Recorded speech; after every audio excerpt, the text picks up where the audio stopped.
आपदामपहर्तारं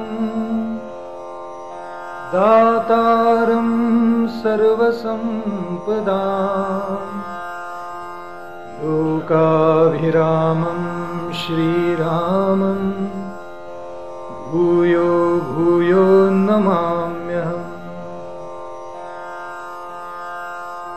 यो जातो मरुदंशजो क्षितितले सम्बोधयन् सज्जनान् ग्रन्थं यो रचयन् सुपुण्यजनकं श्रीदासबोधाभिधम्।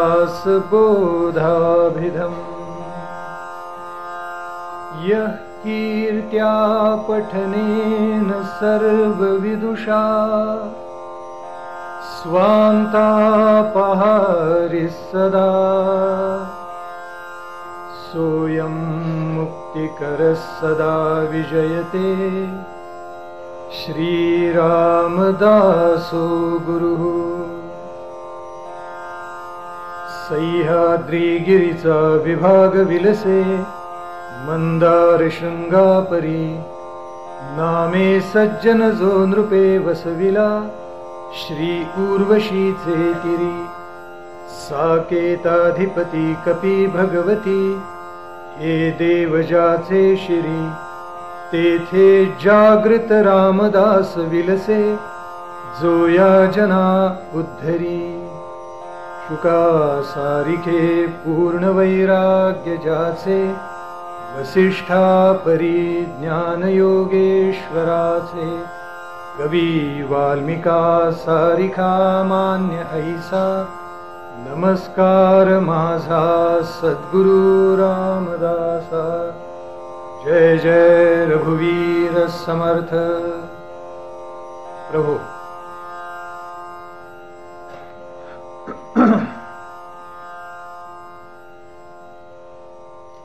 संपूर्ण संत वाङ्मयामध्ये ज्या ग्रंथाचं वर्णन निवृत्ती रामानी ग्रंथराज दासबोध असं केलेलं आहे, त्या अलौकिक ग्रंथाला आपल्या शुद्ध चित्तामध्ये धारण करण्यासाठी आणि त्याद्वारे परमार्थाच्या वाटचालीत आत्मोन्नत होण्यासाठी या पावन मंदिरामध्ये उपस्थित असलेले सर्व श्रीराम भक्त, समर्थ भक्त, भगिनी, बांधव आणि तरुण वर्ग।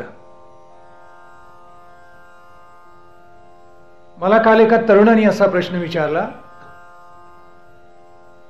की प्रारंभी आपण जे स्तवन म्हणता त्याच्यामध्ये एक विशेष गोष्ट माझ्या लक्षात आली,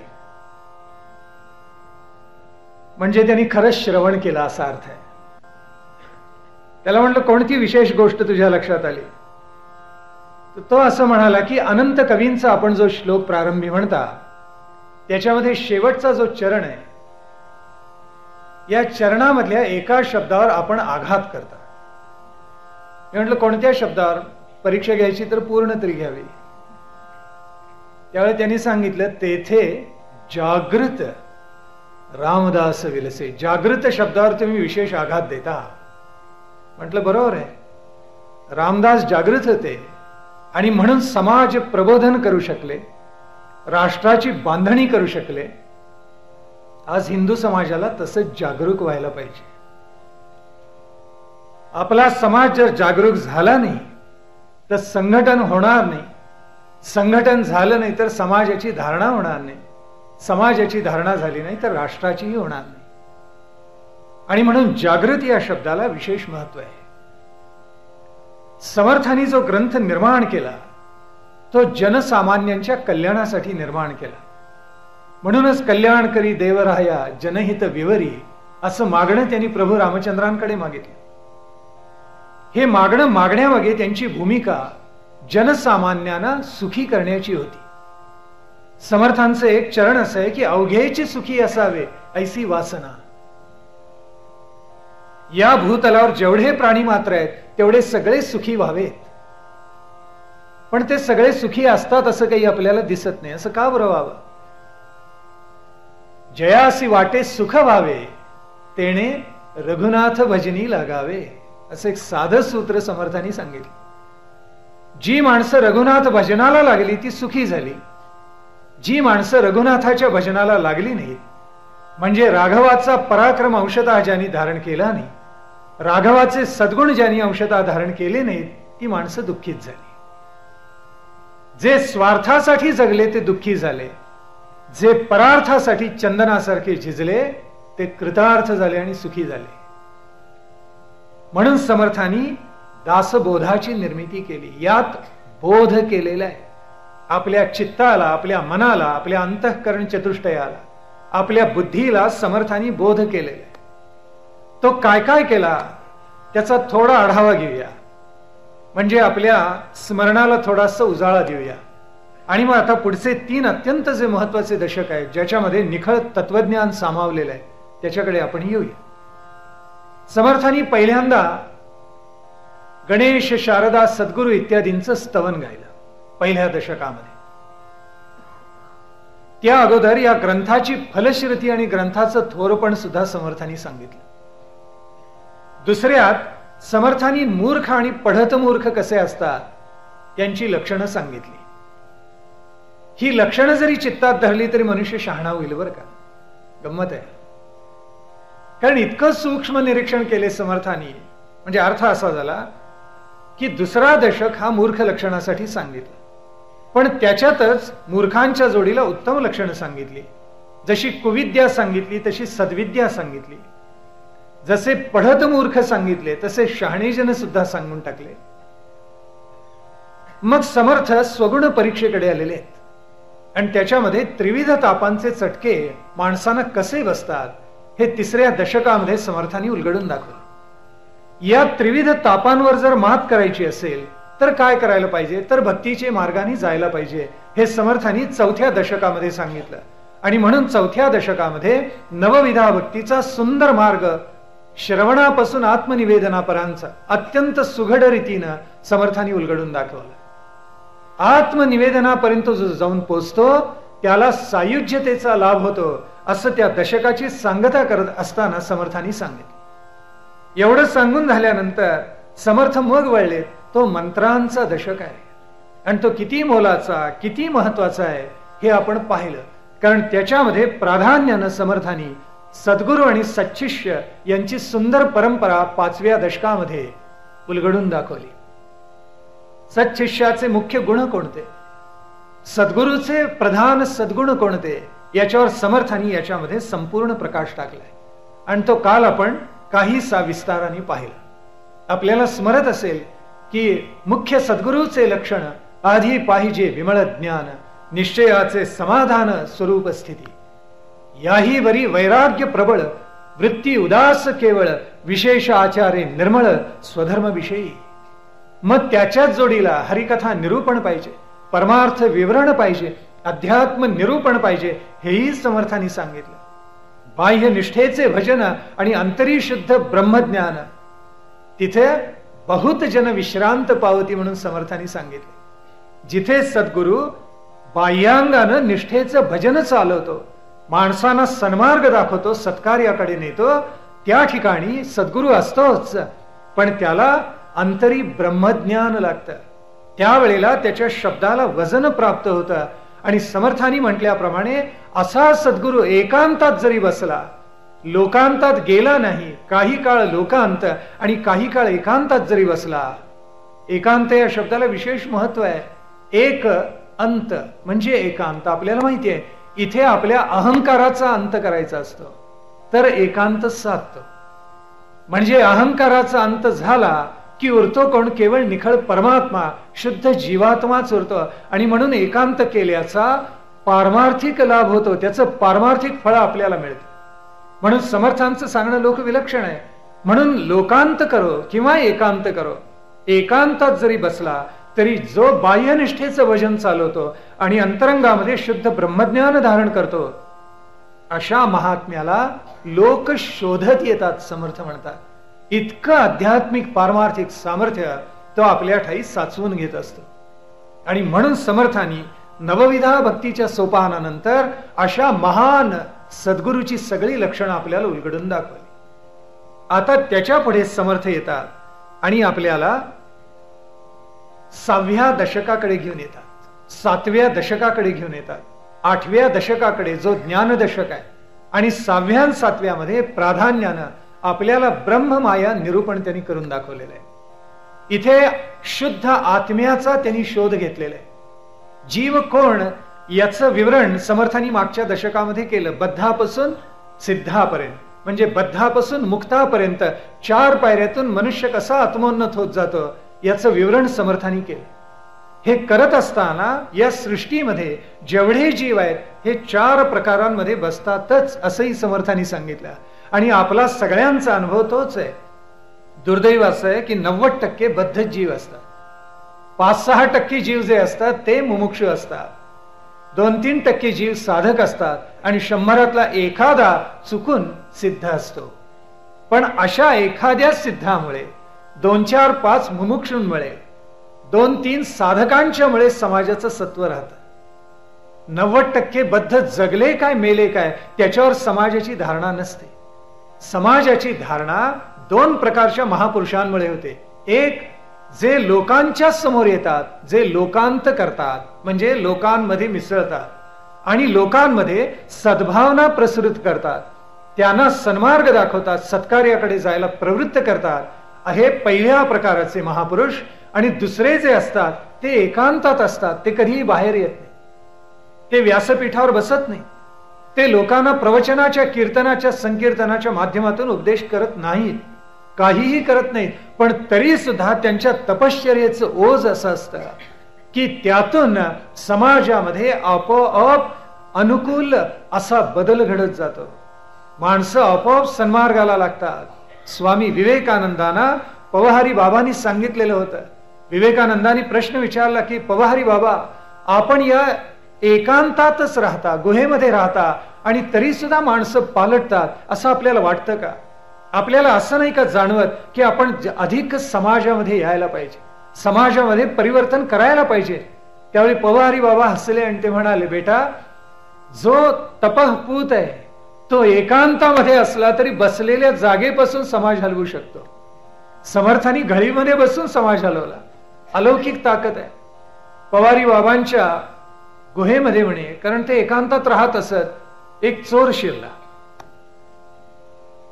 त्याला आपलं सर्वस्व पवारी बाबांनी देऊन टाकलं. घेऊन जा, माझ्या अंगावरचे कपडे सुद्धा घेऊन जा म्हणाले.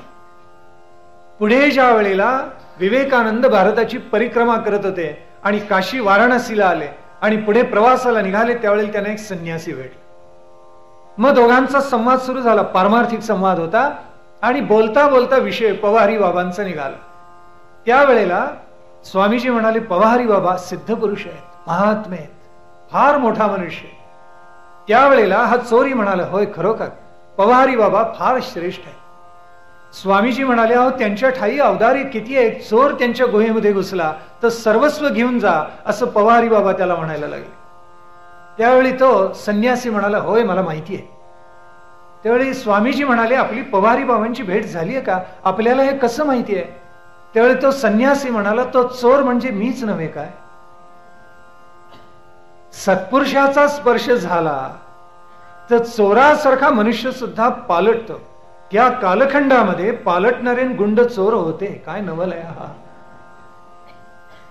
आता अशी गेंड्याच्या कातडीची माणसं झाली आहेत की काहीही परिणाम होणार नाही त्यांच्या, अशी माणसं बनलेली. तात्पर्य इथे असं आहे की एकांत सेवन करून सुद्धा समाजाचं सत्व जपणारी माणसं या समाजामध्ये आहेत. एकांत सेवन करून समाजाचं सत्व वर्धिष्णू व्हावं म्हणून आपल्याला समर्पित करणारी माणसं आहेत. म्हणून बद्ध माणसं जगली काय किंवा मेली काय, उरलेली जी 10% 5% आहे ते जगवण्याचं श्रेय समाजाचं असतं. समाज जर शहाणा असेल आणि अशा मुमुक्षूंना जपेल, अशा साधकांना जपेल, अशा सिद्धांना जपेल तर आपल्या समाजाला, राष्ट्राला काहीही होणार नाही. म्हणून माणसांनी सदैव जागरूक राहिलं पाहिजे आणि परमार्थ साधनेची वाट चोखाळली पाहिजे.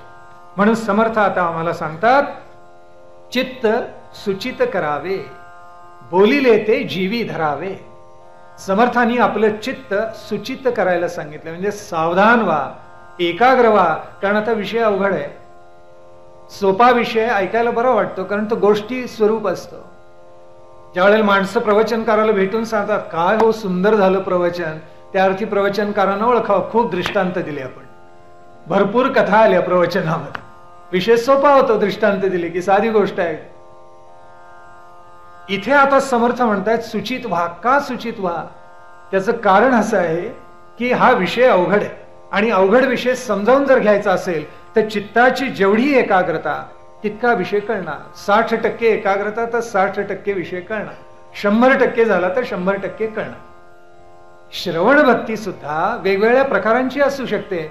तामस असू शकते, राजस असू शकते, सात्विक असू शकते, सात्विकाच्या अतीत असू शकते.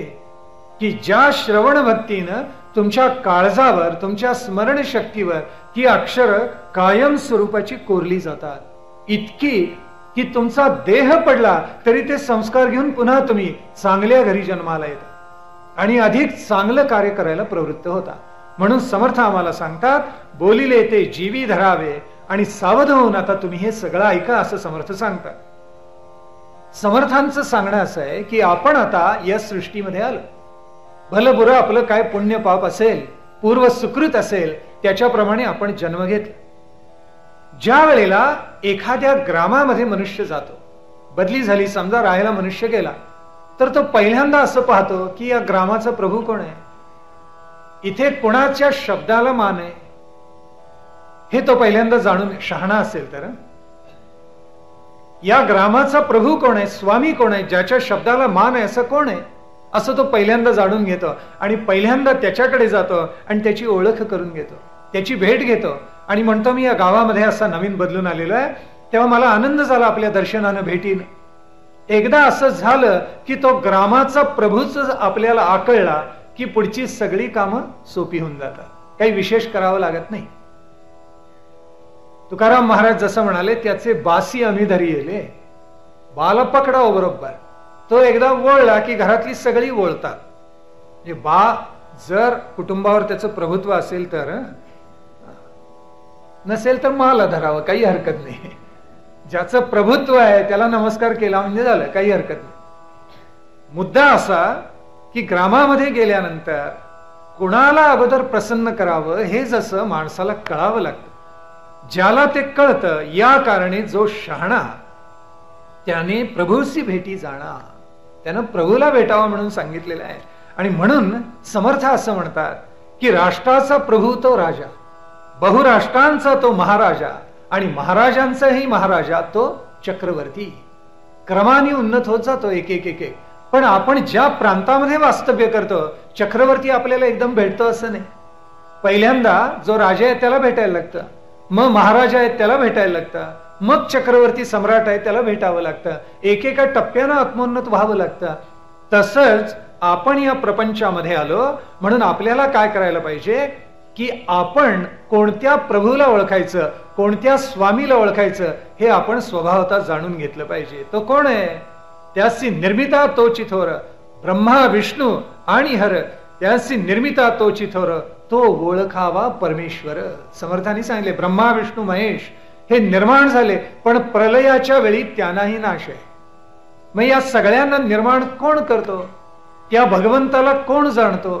कशामुळे त्या भगवंताला आपल्याला जाणता येईल? असे प्रश्न समर्थांनी इथे विचारलेले आहेत. आणि म्हणून समर्थ सांगतात की असा जो प्रभू आहे या सृष्टीचा, या अनंत ब्रह्मांडांचा, अनंत विश्वांचा, त्यालाच आपण भगवंत असं म्हणतो. त्या भगवंताची व्याख्या विष्णू पुराणामध्ये आलेली आहे. भगवंत कोणाला म्हणायचं त्याची व्याख्या केली. उत्पत्तीम प्रलयम चैव भूतानाम आगतिम गतिम वेत्ती विद्याम अविद्याच सवाच्य भगवान इति. किती सुंदर व्याख्या केलेली आहे पहा. 6 गोष्टी जो जाणतो त्याला भगवंत म्हणतात. म्हणून भगवंत कसा ओळखायचा? उत्पत्तीम प्रलयम चैव, ज्याच्यापासून या सृष्टीची उत्पत्ती होते आणि ज्याच्यामध्ये ही सृष्टी पुन्हा एकदा लय पावते. म्हणजे काय? कोळी ज्याप्रमाणे जाळत विणतो मुखातून काढून आणि पुन्हा ते गिळून घेतो, यथोर्णनाभि सृजते गृह्णतेच, उपनिषदांनी आम्हाला सांगितलेलं आहे. कोळी ज्याप्रमाणे जाळं आपल्या मुखातून निर्माण करतो आणि पुन्हा ते गिळून टाकतो, त्याचं सामर्थ्य असतं. तसा या सृष्टीचा, ब्रह्मांडाचा जो प्रभू आहे, स्वामी आहे, तो ही सगळी सृष्टी निर्माण करतो आणि पुन्हा त्याचा नाशही करतो. म्हणजे त्याच्यातूनच उत्पत्ती आहे, त्याच्यातूनच धारणा आहे आणि त्याच्यामध्येच पुन्हा प्रलय आहे.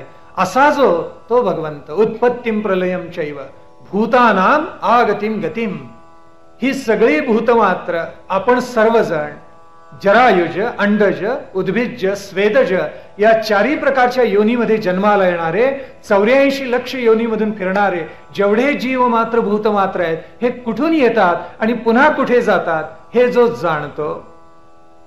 आणि वेत्ती विद्याम अविद्याच, जो विद्या म्हणजे काय आणि अविद्या म्हणजे काय हे जाणतो. किंबहुना माया हीच अविद्या अशी म्हटली जाते. म्हणजे विद्येतून परमेश्वर जाणता येतो आणि त्या विद्येची मूळ माया झाली की तिलाच आपण अविद्या असं म्हणतो. या दोन्हीचं यथार्थ स्वरूप जो जाणतो, म्हणजे दोन्हीचा जो निर्माता आहे, त्याला भगवंत म्हणतात. कळलं का? कारण का मुद्रेवरून काही आता सुदैवानं प्रकाश आहे सगळ्यांच्यावर. एरवी असंच चालतं की काय कोणास ठाऊक. समजावून घेतायत, ऐकतायत, कळते असं मी गृहीत धरतो, कारण एवढा उजेड नसतो नेहमी श्रोतृ समुदायावर. लक्षात आलं असेल, उत्पत्ती प्रलय ज्याच्यापासून होतो, पहिली दोन्ही लक्षणं. दुसरं, भूतांची गती आणि आगती ज्याला कळते. विद्या आणि अविद्या ज्याच्यापासून निर्माण होतात किंवा ज्याच्यावर ज्याचं प्रभुत्व आहे, तो प्रभू, तो स्वामी, तो भगवंत. अशी भगवंताची व्याख्या आहे. आता या भगवंताला कोण जाणतो? समर्थांनी सांगितले, जो जाणेल भगवंत तया नाव बोलीजे संत. संत हे जाणतात असं समर्थ सांगताय. संत कोण? ज्यांच्या चित्तामध्ये समत्व प्रस्थापित झालं ते संत. जे षड्रिपुना जिंकून त्याच्या अतीत झाले ते संत. त्रिगुणाला जिंकून त्यांच्या अतीत झाले ते संत. कारण प्रकृती सगळी त्रिगुणात असते आणि भूत मात्र त्रिगुणांमध्ये खेळत असतात. त्याच्या जो पल्याड जातो तो संत होतो. जाणीजे परमात्मा निर्गुण त्यासीच म्हणावे ज्ञान. अगदी थोडक्यात सांगितलं, देव ओळखावा एक, तेची ज्ञान ते सार्थक, ये अवघेची निरर्थक. त्या देवाला शोधावं आणि त्या देवाचं यथार्थ स्वरूप जाणावं, याला काय म्हणतात? याला अर्थातच ज्ञान म्हणतात. बाकी सगळं अज्ञान आहे. ज्या वेळेला रामकृष्ण परमहंस कलकत्त्यामध्ये आले आणि कालीमातेच्या मंदिरामध्ये वास्तव्य करायला लागले, त्यावेळेला कालीमातेचे पुजारी त्यांचे वडील बंधूच होते. त्यांचं नाव होतं रामकुमार. खेड्यातून आले रामकृष्ण परमहंस, त्या मंदिराच्या प्राकारामध्ये राहायला लागले. आणि रामकुमार त्यांचे मोठे बंधू, त्यांना सिद्धी प्राप्त होत्या, अलौकिक सिद्धी होत्या त्यांच्याकडे. कशा सिद्धी होत्या की गंगा नदीच्या तीरावर म्हणे एकदा उभे होते आणि एक अतिशय लावण्यवती तरुण आहे, रूपसंपन्न आहे, धनाढ्य आहे, अशी अत्यंत कुलवंती अशी एक स्त्री स्नानाला गंगा नदीवर आली आणि अतिशय कौतुकानं तिच्या सख्या बरोबर आहेत, घरामधली ज्येष्ठ मंडळी आहेत, तिचं इतकं उदंड कौतुक करतायत. आणि रामकुमार स्नान करत होते आणि चुकून त्यांचं लक्ष गेलं त्या स्त्रीकडे आणि पटकन एकदम बोलले, अरे आज गंगा नदीवर सालंकृतीला सानंदानी यांनी स्नानासाठी आणलेले आहे, उद्या हिलाच हे लोक गंगा नदीच्या काठावर उत्तर क्रियेसाठी आणतील. सिद्धी प्राप्त होत्या आणि त्यांना दिसलं. आणि त्या स्त्रीच्या पतीनं हे शब्द ऐकल्यानंतर तो एकदम थरारला आणि तो म्हणाला, मनुष्य बनावट आहे, खरा आहे, खोटा आहे, कसं जाणावं? म्हणून त्यांनी गोड गोड बोलून रामकुमारांना आपल्या घरी नेलं आणि काय केलं, तिथे तो म्हणाला की आपण आज माझ्या घरी प्रसाद घ्यावा अशी माझी विनंती आहे. आणि रामकुमाराने ते डावले ना. रामकुमार थांबले तिथे, रात्री प्रसाद घेतला, भोजन केलं त्या श्रीमंताच्या घरी. भोजन झालं, भोजनोत्तर हे गप्पा करतायत, एवढ्यात एका दासीनं आणून वार्ता सांगितली की मालकिणीला बरं नाहीये, तापानी फणफणली, मध्यरात्र ओलांडून गेली. आणि तो काही केल्या रामकुमारांना सोडेना. पहाटे रामकुमारांचं पाऊल ज्या वेळेला घराबाहेर पडलं, त्यावेळेला ती स्त्री, त्या प्रचंड वाड्याची मालकीण, मृत्यू पावलेली होती. रामकुमारांना म्हणे अलौकिक सिद्धी होत्या. अशा सिद्धी रामकृष्ण परमहंसांना पुढे प्राप्त झाल्या. पण ज्या वेळेला ते कालीमातेच्या मंदिरामध्ये येऊन दाखल झाले, त्यावेळेला रामकुमारांच्या लक्षात असं आलं की हा मुलगा पाठशाळेत जातच नाही. रागवा, गोड बोला, याला खायला द्या, कालीमातेचा प्रसाद द्या, काहीही केलं तरी ह्या शिकायला काही जात नाही. आता काय करायचं? म्हणून एके दिवशी रामकुमार रागावले रामकृष्णाला. त्यावेळी लहान होते रामकृष्ण. आणि त्यांनी पटकन काय उत्तर दिलं रामकुमारांना, गदाधरांनी? ते म्हणाले की केळ्या गाठोडीची, केळ्या तांदूळाची गाठोडी बांधावी असं शिक्षण मला घ्यायचं नाहीये. म्हणजे ज्याच्यातून माझा उदरनिर्वाह होईल असं शिक्षण मला घ्यायचं नाहीये. ज्या योगे मला परमात्म्याचं सत्स्वरूप उलगडेल असं शिक्षण किंवा अशी विद्या मला प्राप्त करायची आहे. म्हणून उपनिषदामध्ये सुद्धा संवाद आलाय की विद्यार्थ्यांनी गुरुला प्रश्न विचारलेला आहे की गुरुजी आम्हाला असं सांगा की ते एक काय आहे की ते एक जाणल्यामुळे सगळं जाणलं जातं. त्यावेळेला गुरुनी सांगितलं ते एक म्हणजे परब्रह्म आहे. ते एकदा परब्रह्म जाणलं की सगळंच जाणलं जातं, बाकी काही जाणायचं शिल्लक राहत नाही. इथे रामकृष्ण असं म्हणतायत की मला उदरनिर्वाहाची विद्या नको, मला विद्या अशी पाहिजे की ज्याच्यामुळे परमात्म्याचं सत्स्वरूप उलगडेल. त्याचा भावार्थ आपल्या लक्षात आला असेल. भावार्थ अगदी स्पष्ट आहे की सा विद्या या विमुक्तये. जी विद्या आपल्याला मोक्ष देते, जी विद्या आपल्याला मुक्त करते, ती खरी विद्या असते. त्यालाच अपरोक्ष ज्ञान म्हणतात. बाकीचं सगळं परोक्ष ज्ञान, त्याला आपण माहिती म्हणतो. आणि म्हणून पृथ्वी, आप, तेज, वायू, आकाश हे सगळे पंचमहाभूत आहेत असं सांगतात. त्याच्या जोडीला मनही आलं, त्याच्या जोडीला अहंकारही आला, त्याच्या जोडीला बुद्धीही आली. 7व्या अध्यायामध्ये ज्ञान विज्ञान योग आहे भगवद्गीतेचा, आणि त्याच्यामध्ये हे सगळं रहस्य उलगडून दाखवलेलं आहे की अष्टधा प्रकृती कशी असते. पंचमहाभूत पृथ्वी, आप, तेज, वायू, आकाश, आणि त्याच्या जोडीला बुद्धी, मन आणि अहंकार, या सगळ्याची मिळून अष्टधा प्रकृती होते. प्रकृती याचा अर्थच मुळात जी नाशवंत आहे ती प्रकृती. पण गंमत अशी आहे की आज ज्या ज्या गोष्टींचा आपल्याला प्रलोभन वाटतं ती सगळी अष्टधा प्रकृतीच असते. उदाहरणार्थ सांगतो, पृथ्वी याचा अर्थच मुळात पदार्थ विज्ञान शास्त्र. पृथ्वी म्हणजे भूगोलाला, पृथ्वी म्हणजे पदार्थ विज्ञान आलं. आप, तेज याच्यामध्ये जलविज्ञान आलं, विद्युत सुद्धा आलं. वायू म्हणजे वायूवर आधारलेली जेवढी शास्त्र आहेत तेवढी सगळी आली. आकाश म्हणजे ज्योतिषशास्त्र आलं, खगोलशास्त्र आलं, खगोल विज्ञान आलं. पंचभूतांमध्ये आज जेवढी म्हणून आपण भौतिक शास्त्र म्हणतो ती सगळी सामावलेली आहे. ध्यानात घ्या, सगळी येतात त्याच्यामध्ये. आणि त्याच्याही पेक्षा आपल्या अंतरंगाला सुखवणारी जी शास्त्र असतात, म्हणजे आपल्या पंचेंद्रियांना सुख जी निर्माण करून देतात, ती पंचमहाभूतातून निर्माण झालेली सगळी भौतिक शास्त्र आहेत. त्याच्यापेक्षा सूक्ष्म काय असतं? सूक्ष्म हे मन आहे, सूक्ष्म बुद्धी आहे, सूक्ष्म अहंकार आहे. याच्यामुळे आपलं मन, आपलं अंतःकरण चतुष्टय हे सुखावत असतं. म्हणून अष्टधा प्रकृतीत त्यांना घातले. जिथे मन आलं, अहंकार आला आणि बुद्धी आली, तिथे काय काय आलं? तिथे समाजकारण आलं, तिथे अर्थकारण आलं, तिथे राजकारण आलं, तिथे वाङ्मय आलं, तिथे विज्ञान आलं, तिथे कला आल्या, सगळंच आलं. मग उरलं काय? उरलं एकच धर्मकारण, ते अपरोक्ष ज्ञानाचं आहे. पण प्रवृत्ती निवृत्ती अशी धर्माची जर दोन अंग मानली तर प्रवृत्ती धर्म हा सुद्धा अष्टधा प्रकृतीमध्ये आला. उरला कोणता? तो केवळ निवृत्ती धर्म. आणि तो कशामध्ये आला? अपरोक्ष ज्ञानामध्ये किंवा पराविद्येमध्ये आला. अपराविद्या किंवा परोक्ष ज्ञान म्हणजे माहिती, ती सगळी या अष्टधा प्रकृतीमध्ये येते असा अर्थ झाला. थोडं उलगडून सांगू का? सावधान होऊन ऐकलं तर सांगतो. सगळे ज्ञाते आहेत, हुशार आहेत, काही अभ्यास केलेला आहे पूर्वीचा आणि सुशिक्षित आहेत, म्हणून थोडं आणखीन खोल जाऊन सांगायला हरकत. जो प्रभू किंवा भगवंत समर्थ सांगतायत की ज्यांनी हे सृष्टीचं ब्रह्मांडांचं कौतुक निर्माण केलं, तो कसा आहे? तो तर चैतन्य घन परमात्मा आहे. त्याला नाम नाही, रूप नाही. तो अवघाची भ्रम, नाम रूपात तिथं जेवढा आहे ना, तो अवघाची भ्रम असं समर्थ सांगतायत. त्याचं काही कौतुक सांगायचं कारण नाही, पण त्याच्यापासून सगळं हे कसं निर्माण होतं याचा मात्र अभ्यास करण्यासारखा आहे. आपल्याला सुद्धा आपण एकटे असलो तर कंटाळा येतो. पत्नीला घरी यायला उशीर झाला तर पती अस्वस्थ होतो, अरे का नाही आली अजूनही? एकाकी न रमते. एकट्याला बरंच नाही वाटत. पतीला याला उशीर झाला तर पत्नी अस्वस्थ होते, स्वाभाविकच आहे.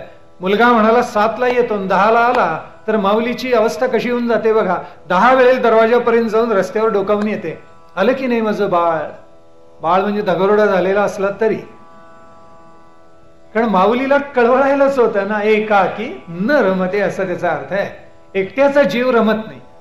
म्हणून मग त्याला असं वाटलं, परब्रह्माला सुद्धा एकाकी न रमते, म्हणून एकोहम बहुश्याम प्रजायेय, मी एकटाच आहे, मलाच आता नानाविध रूपाने आपण बघावं असं वाटलं. म्हणजे आरसा जर फुटला तर त्याच्यामध्ये जशी अनंत प्रतिबिंब दिसतात, तसं स्वतःला भंग न करता चैतन्य घन परमात्म्याने असं ठरवलं की आपणच स्वतःला अनंत रूपाने पाहायचं. म्हणून त्यांनी मूळ माया प्रकृती निर्माण केली. मूळ माया प्रकृती याचा अर्थच मुळामध्ये असा आहे की जिथे सत्वगुण दाटलेला आहे त्याला मूळ माया प्रकृती म्हणायची. त्याला आपण साम्यावस्था असं म्हणतो. तिथे क्षोभ गुणांचा झालेला नसतो आणि रजतम हे दोन्ही सत्वाच्या अधीन असतात. सत्वाची आज्ञा ते मानतात आणि म्हणून गंमत अशी असते की सत्वाची आज्ञा त्यांनी मानल्यामुळे तिथे गुणांचा क्षोभ झालेला नसतो. सत्व रजाबरोबर भांडत नाही, रज तमाबरोबर भांडत नाही. माणसाच्यातून सत्कार्य केव्हा घडतं? सत्वगुण रजतमाला दाबतो त्यावेळेला. माणसाच्या हातून पाप केव्हा घडतं? रजोगुण प्राधान्यानं तमोगुण ज्या वेळेला बलवान होतो आणि सत्वाला दाबतो त्यावेळेला पापकर्म होत. म्हणून ज्या वेळेला त्या प्रकृतीची साम्यावस्था असते त्यावेळेला तिला मूळ माया म्हणतात. सत्वगुणच आहे प्रधान आणि रज आणि तमोगुणाच्या मस्तकावर दोन्ही पाय देऊन सत्वगुण उभा आहे. मग ती प्रकृती कौतुक असं करते की जरा आता रजोगुण तमोगुण यांना हल्लो. तिनं त्यांना हलवलं रे हलवलं की सत्वगुणाचं 100% प्राबल्य ते मोडून जात. ते मोडलं की असं होतं की जी मूळ शुद्ध प्रकृती असते ती तशी राहत नाही आणि तिचं परिवर्तन कशामध्ये होतं? तिचं मायेमध्ये परिवर्तन होतं. त्या मायेलाच आपण काय म्हणतो? या मायेलाच आपण अविद्या म्हणतो. ही अविद्या एकदा निर्माण झाली की ती अविद्या काय करते? महत्त्व निर्माण करते. मग तिलाही बरं वाटत नाही की कुणाला तरी निर्माण करायला पाहिजे आणि ती महत्त्व निर्माण करते. ते महत्त्व एकदा निर्माण झालं, महत्त्व म्हणजे वैश्विक मन. ते वैश्विक मन एकदा निर्माण झालं की त्या महत्त्वापासून अहंकार निर्माण होतो. तो 3 प्रकारचा असतो. एक सात्विक अहंकार, दुसरा राजस अहंकार आणि तिसरा तामसी अहंकार. या प्रत्येक अहंकारातून काही ना काहीतरी निर्माण होतं. सात्विक अहंकारातून मन निर्माण होतं. सात्विक अहंकारातून आपली जी ज्ञानेंद्रियन कर्मेंद्रिय आहेत त्यांच्या देवता निर्माण होतात. डोळ्याची देवता सूर्य ही त्या सात्विक अहंकारामधून निर्माण होते. भगवंताचा सगळा संकल्प आहे बरं का. मग आपली त्वचा आहे त्याच्यासाठी वायू नावाची देवता निर्माण होते. जेवढी आपली 5 ज्ञानेंद्रियन कर्मेंद्रिय आहे त्याच्यासाठी काही ना काहीतरी निर्माण होतं. म्हणून मग सात्विक अहंकारामधून इंद्रियांच्या देवता, मग त्याच्यामध्ये प्रजापती आला, त्याच्यामध्ये मित्र आला, त्याच्यामध्ये इंद्र आला. प्रत्येक आपल्या इंद्रियाला एक एक देवता दिलेली. या सगळ्या देवता तिथे निर्माण होतात. त्या निर्माण झाल्या की राजस अहंकाराला सुद्धा असं वाटतं आपणही काहीतरी निर्माण केलं पाहिजे आणि म्हणून राजस अहंकार काय निर्माण करतो? अधिष्ठान असलेली 5 ज्ञानेंद्रिय कर्मेंद्रिय निर्माण करतो. ती निर्माण झाली की तामसी अहंकाराला सुद्धा असं वाटतं आपण आणखीन काहीतरी निर्माण करायला पाहिजे. म्हणून तो काय निर्माण करतो? तर त्याच्या ज्या तन्मात्रा असतात सगळ्या पंचेंद्रियाच्या त्या निर्माण करतो. म्हणजे सत्वाचं काम झालं, राजस गुणाचं झालं आणि तमाचंही झालं. असं करता करता हळूहळू त्या परमात्म्याचा विस्तार व्हायला लागतो आणि एकदा त्या तन्मात्रा निर्माण झाल्या की त्या त्या योनीमध्ये जन्माला आलेली जीव तन्मात्रांच्या आधारे ईश्वराने निर्माण केलेल्या सृष्टीचा उपभोग घ्यायला लागतात. असं झालं म्हणजे मग कर्म विपाक सुरू होतो. क्रियमाण कर्म होतं, त्याच्यातून संचित साधत जातं, त्यातून प्रारब्ध पक्व होतं, मानवाच्या वाट्याला येतं आणि देह पडला तरी संस्कार राहतात, पुनर्जन्म येतो. हे सृष्टीचं रहाट गाडगं नित्य चालत राहतं. ऐसी अष्टधा प्रकृती जाणं, हे भयंकर आहे अष्टधा प्रकृतीचं सगळं. माझे शरीर ऐसे म्हणते तरी जाण देहा वेगळीची समर्थ सांगतायत की तो जो परमात्मा आहे, ज्याचा शोध घ्यायचा आहे, तो आपल्या शरीराच्या पल्याड आहे. जाणे होता स्वरूप करे विवेकी पाहता दृश्य हे खरं नाहीच आहे. समर्थांना सांगायचे, अरे जे जे आपल्या दृष्टीला पडतंय ना ते काही खरंच नाही. मग यातलं खरं काय आहे? सार असार पहावं. समर्थांनी सांगितले, सार म्हणजे परमात्मा आणि असार म्हणजे काय, तर दृश्य सृष्टी सगळी परमात्म्यानी निर्माण केलेली. या प्रकृतीला नाम रूप आहे आणि ते केव्हा तरी पडणार आहे. ज्याला नाम आहे, ज्याला रूप आहे, त्याला केव्हा तरी अंत आहे, हे समर्थ सांगतात. आपल्याला नाव आहे, आपल्याला रूप आहे, म्हणून आपल्याला केव्हा तरी मृत्यू येणार, घाबरायचं कारण नाही. कारण आपला देह हा केव्हा तरी पडणारच आहे. आपण कितीही नाही म्हटलं तरी तो नाशवंत आहे. ज्याला नाम आहे आणि रूप आहे. मग तुम्ही म्हणाल परब्रह्माला नाव आहेच की. परब्रह्म आम्ही नाव ठेवलं, आम्हाला ती अद्भुत सद्वस्तू काय ती कळावी म्हणून आम्ही आमच्या सोयीसाठी नाव दिलं. वस्तुतः ती सगुणी नाही आणि निर्गुणही नाही, लक्षात ठेवा. आम्ही परमात्मा परब्रह्म जे आहे त्याला निर्गुण म्हणतो, पण वस्तुतः ती सगुण निर्गुणाच्या अतीतच आहे. म्हणून भावार्थ असा की जे जे नामरूपात्मक आहे तेवढं सगळं पडतं. यदृष्टम तन्नष्टम, हे श्रुती. अगदी थोडक्यात जे दृष्टीला पडतं ते नाश पावणार आहे, समर्थांनी एका चरणामध्ये सांगितलेलं आहे. म्हणून ब्रह्म प्रलया वेगळे, ब्रह्म नामारूपा वेगळे. हे नामारूपा वेगळं आहे आणि प्रलया वेगळा आहे. प्रलय 3 प्रकारचे आहेत बरं का, तेही सांगून ठेवतो आपल्याला, शेवटच्या दिवशी विचारतो. 3 प्रलय कोणकोणते आहेत? एकाला म्हणायचं दैनंदिन प्रलय. दैनंदिन प्रलय हा प्रत्येकाच्या वाट्याला येतो. स्वप्न हा एका दृष्टीने दैनंदिन प्रलय आहे. आपली जी झोप आहे, या झोपेमध्ये आपल्याला दिसणारं स्वप्न किंवा सुषुप्ती एका दृष्टीनं काय आहे, तर प्रलय आहे. याला दैनंदिन, कारण त्यावेळेला जग बुडी झाली तरी एखाद्याला पत्ता लागत नाही. काही माणसांनी मला सांगितलं की भूकंप झाला तरी आम्हाला जाग आली नाही. काय कर्तृत्व आहे. एखाद्याला अशी गाढ झोप लागते म्हणतात, पत्ताच लागत नाही. अशा वेळेला एका दृष्टीने दैनंदिन प्रलयच आहे. काय घडलं तरी पत्ता लागत नाही, हा दैनंदिन प्रलय. महाप्रलय की ज्या वेळेला कल्पांत होतो, म्हणजे ब्रह्मदेवाचा 1 दिवस किंवा 1 रात्र सरते. ब्रह्मदेवाचा 1 दिवस म्हणजे 4 अब्ज 32 कोटी वर्ष, ती संपली म्हणजे प्रलय होतो, तो कल्पांत आहे. हा महाप्रलय म्हणतात. आणि त्याच्याही अतीत असलेला एक प्रलय आहे, तो मोठा विलक्षण आहे, त्याला सायुज्य मुक्ती असं म्हणतात. तो प्रलय फार वेगळा आहे. म्हणजे श्रवण केलं, श्रवणाने चित्तशुद्धी झाली, चित्तशुद्धीमुळे शास्त्र प्रचिती आली, शास्त्र प्रचितीमुळे अध्यात्माची गोडी लागली, अध्यात्माची गोडी लागल्यामुळे परमार्थाची वाटचाल सुकर झाली, ती सुकर झाल्यामुळे सत्वगुण वाढत गेला, सत्वगुण वाढत गेल्यामुळे साधकावस्था प्राप्त झाली, साधकावस्था प्राप्त झाल्यामुळे गुरुप्रचिती आली, गुरुप्रचिती आल्यामुळे श्रद्धा आणि निष्ठा दृढावली, आणि ती दृढावल्यामुळे अंती केव्हा ना केव्हा तरी एकदा आत्मप्रचिती आली. ही आत्मप्रचिती म्हणजे सायुज्य मुक्ती आहे असं समर्थांना सांगायचंय. म्हणून समर्थ आम्हाला सांगतात की हे ब्रह्म जे आहे त्यांनी हा सगळा असा विस्तार केला, तरी प्रकृतीमधले आपण जे आहोत ते नाशवंत आहोत असं गृहीत धरा. जे नाशवंत आहे त्याचा मोह कशाला धरायचा? जे नाशवंत आहे त्यांनी काही कर्तृत्व करावं, काही चांगलं घडवावं, चांगलं नाव मागे ठेवावं आणि पुढे चालायला लागावं. मृत्यूचं भय बाळगू नये. म्हणून समर्थांनी ब्रह्म आणि माया यातला भेद स्पष्ट केलाय. फार सुंदर सांगितले. ब्रह्म निर्गुण निराकार आणि माया सगुण साकार. माया विकारी आणि ब्रह्म निर्विकारी. माया पंचभूतिक आणि ब्रह्म ते शाश्वत एक. अगदी थोडक्यात टप्प्याटप्प्याने उलगडून दाखवलेलं आहे. काय काय सांगितलं पहा, आपल्याला खरंच समजावून घ्यायसारखा विषय की ब्रह्म हे निर्गुण आहे. निर्गुण आपल्याला समजण्यापुरतं, मी म्हटल्याप्रमाणे निर्गुण आहे, निराकार आहे.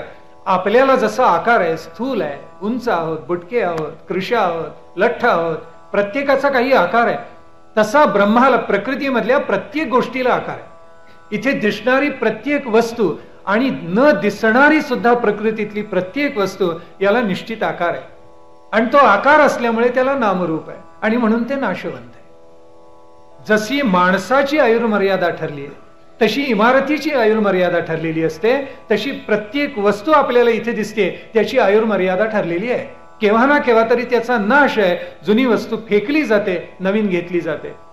आकार आहे म्हणून हे घडतं, त्याला गुण आहे म्हणून घडतं. लाकडाला विशेष गुण असतो, सोन्याला विशेष गुण असतो, चांदीला विशेष गुण आहे, लोखंडाला विशेष गुण आहे.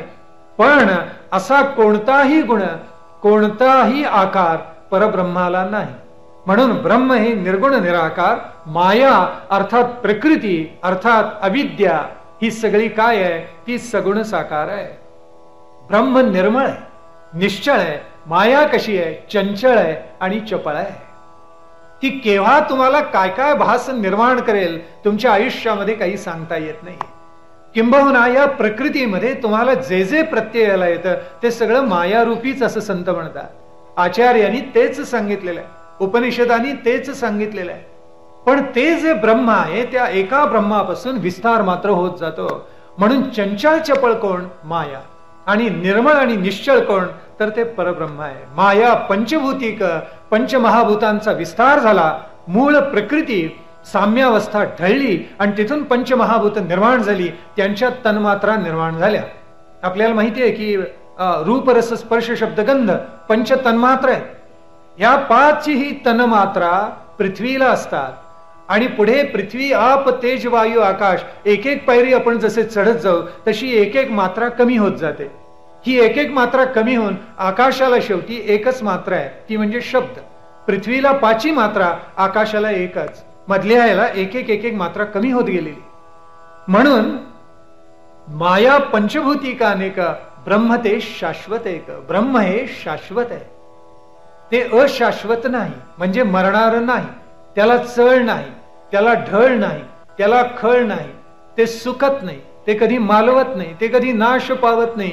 अद्भुत सामर्थ्य असलेलं असे विलक्षण आहे. सकळ माया विस्तारिली, ब्रह्मस्थिती आच्छादिली, परिते परिसोनी निवृत्तीने बोलिली. समर्थ आम्हाला सांगतात की ही सगळी माया विस्तारली तरी सुद्धा घाबरायचं कारण नाही. शेवटी आपल्याला परमार्थाचा जो बोध करून घ्यायचा आहे तो परब्रह्माच्या ज्ञानानेच करून घ्यायचा आहे. आता समर्थ म्हणतात की या मायेमध्ये आपल्याला किती सृष्टी दिसतात मी ती आपल्याला सांगतो. 8 प्रकारच्या सृष्टी समर्थांनी सांगितलेल्या आहेत. पहा बरं कोणकोणत्या. एकी कल्पनेची सृष्टी. माणसाच्या कल्पना इतक्या असतात आणि कुठे कुठे मन धावतं काही सांगता येत नाही. माणसं देहानी जिथे असतील तिथे मनानी असतील असं नाही. बरोबर आहे की नाही? एखाद वेळेस समोर समर्थांची प्रतिमा पाहिली म्हणजे सज्जनगडावरही मन जाईल. क्षणार्धात प्रतिमा पाहिली मन सज्जनगडावर गेले. वाटेमध्ये एखादी स्वयंप्रेरिका दुचाकी पाहिली की इटलीमध्ये निर्माण झालेली, मन इटलीमध्ये गेलं. क्षणार्धात मन किती धावू शकतं आपल्या मनाशी कल्पना करा. म्हणजे वारा सुद्धा धावणार नाही एवढी कल्पनेची सृष्टी असते. कल्पनेनं आपण काय काय निर्माण करतो. जे आपल्याला इष्ट आहे ते स्वप्नामध्ये आपल्या कल्पनेमध्ये आपण पाहतो, अनिष्ट आहे ते त्यागायचा प्रयत्न करतो. ही कल्पनेची एक सृष्टी, पण ती खोटी असते. तुझी शाब्दिक सृष्टी साहित्यिक जे निर्माण करतात ना ती अगदी बरोबर सांगितले समर्थान. शब्दांचे बुडबुडे, शब्द बापुडे, केवळ वारा. कारण ज्याला परमार्थाचं अधिष्ठान नाही ते शब्द व्यर्थ, असं संतांचं. तुझी शाब्दिक सृष्टी, जेवढं साहित्य निर्माण होतं शब्दांनी जे जे आपण प्रगट करू पाहतो ती सगळी शाब्दिक सृष्टी तीही तात्पुरती असते. वृत्तपत्रामध्ये उदंड आपण वाचतो, त्याचं महात्म्य किती काळ, तास 2 तास, शेवटी सगळं रद्दीमध्ये जातं, फेकून देतो. शेवटी काय किंमत राहते मला सांगा. म्हणून ती शाब्दिक सृष्टी ही सुद्धा मिथ्याच आहे. एखादाच ग्रंथ असा असतो की काळाच्या कसोटीवर टिकतो आणि तो पुन्हा पुन्हा आपल्याला वाचावा असा वाटतो आणि मग त्याला आपण ते साहित्य नव्हे ते अक्षर वाङ्मय असं म्हणायला लागतो. कारण आहे त्या शब्दाचं सामर्थ्य एवढं झालेलं असतं की त्याच्यातून आपण त्या ग्रंथाला अक्षर वाङ्मयाकडे नेतो. पण सामान्यतः शाब्दिक सृष्टी ही मिथ्या. तिसरी जी आहे ना ती आपल्या नेत्राला जी प्रत्यक्ष सृष्टी, आपल्या डोळ्याला जे दिसते किंवा पंचेंद्रियांना अनुभवाला येते ती. चौथी जी आहे ती चित्रलेप म्हटलेलं आहे. म्हणजे चित्रांच्या माध्यमातून आपण जी सृष्टी निर्माण करतो. काही वेळेला एखादं चित्र इतकं सजीव असतं की मूर्ती प्रत्यक्ष व्यक्ती समोर उभी आहे इतकं त्याला जिवंतपणा वाटावा. काही देशी परदेशी चित्रकारांनी निसर्गाची अशी चित्र काढली आहेत, भव्य.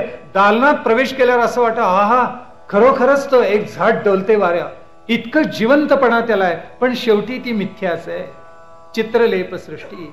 मग आहे स्वप्न सृष्टी. नाना प्रकारच्या सृष्टी आहेत. स्वप्न सृष्टीमध्ये आपण काय करतो? स्वप्नामध्ये नाना गोष्टी पाहतो. स्वप्नामध्ये आपल्याला असं पाहायला मिळतं, आपण अत्यंत श्रीमंत झालो, वैभवशाली झालो. एका व्यापारीची गोष्ट सांगतात बरं का. व्यापारी झोपलेला होता आणि झोपेत बडबडायला लागला, दरदरून घाम फुटला त्याला. बायकोने हलवून जागा केला, हो काय झालं तुम्हाला, घाम फुटलाय सगळा आणि झोपेमध्ये बडबडता आहात. तेव्हा तो खडबडून जागा झाला आणि तो म्हणाला, मी बोलत होतो का झोपेमध्ये? ती म्हणाली, काय झालं? तो म्हणाला, एक स्वप्न पडलं मला. काय स्वप्न पडलं? तो म्हणाला, सणाचा दिवस होता आणि रांगाच्या रांगा लागल्या त्या दुकानात, इतकी उदंड विक्री झाली, काही विचारायला नको, पैसे कुठे ठेवायचं असं मला झालेलं होतं. कपाट भरलं, समोरची पेटी होती ती भरली, सगळीकडे खिशात इकडे तिकडे सगळीकडे पैसे भरले. मी बैठकीवर बसतो त्याच्या खाली पैसे घालून ठेवले, तरी सुद्धा पैसे येत आहेत. आता या पैशांचं काय करायचं? असं करता करता एक भिकारी दारामध्ये आला आणि तो अतिशय कळवळ्यानं म्हणाला की महाराज, एवढी विक्री झाली आज, ज्ञाना मला एक पैसा. पांगळा होता, लंगडा होता. त्यावेळेला काय मला दुर्बुद्धी झाली कुणास ठाऊक, मी एक चुकून त्याला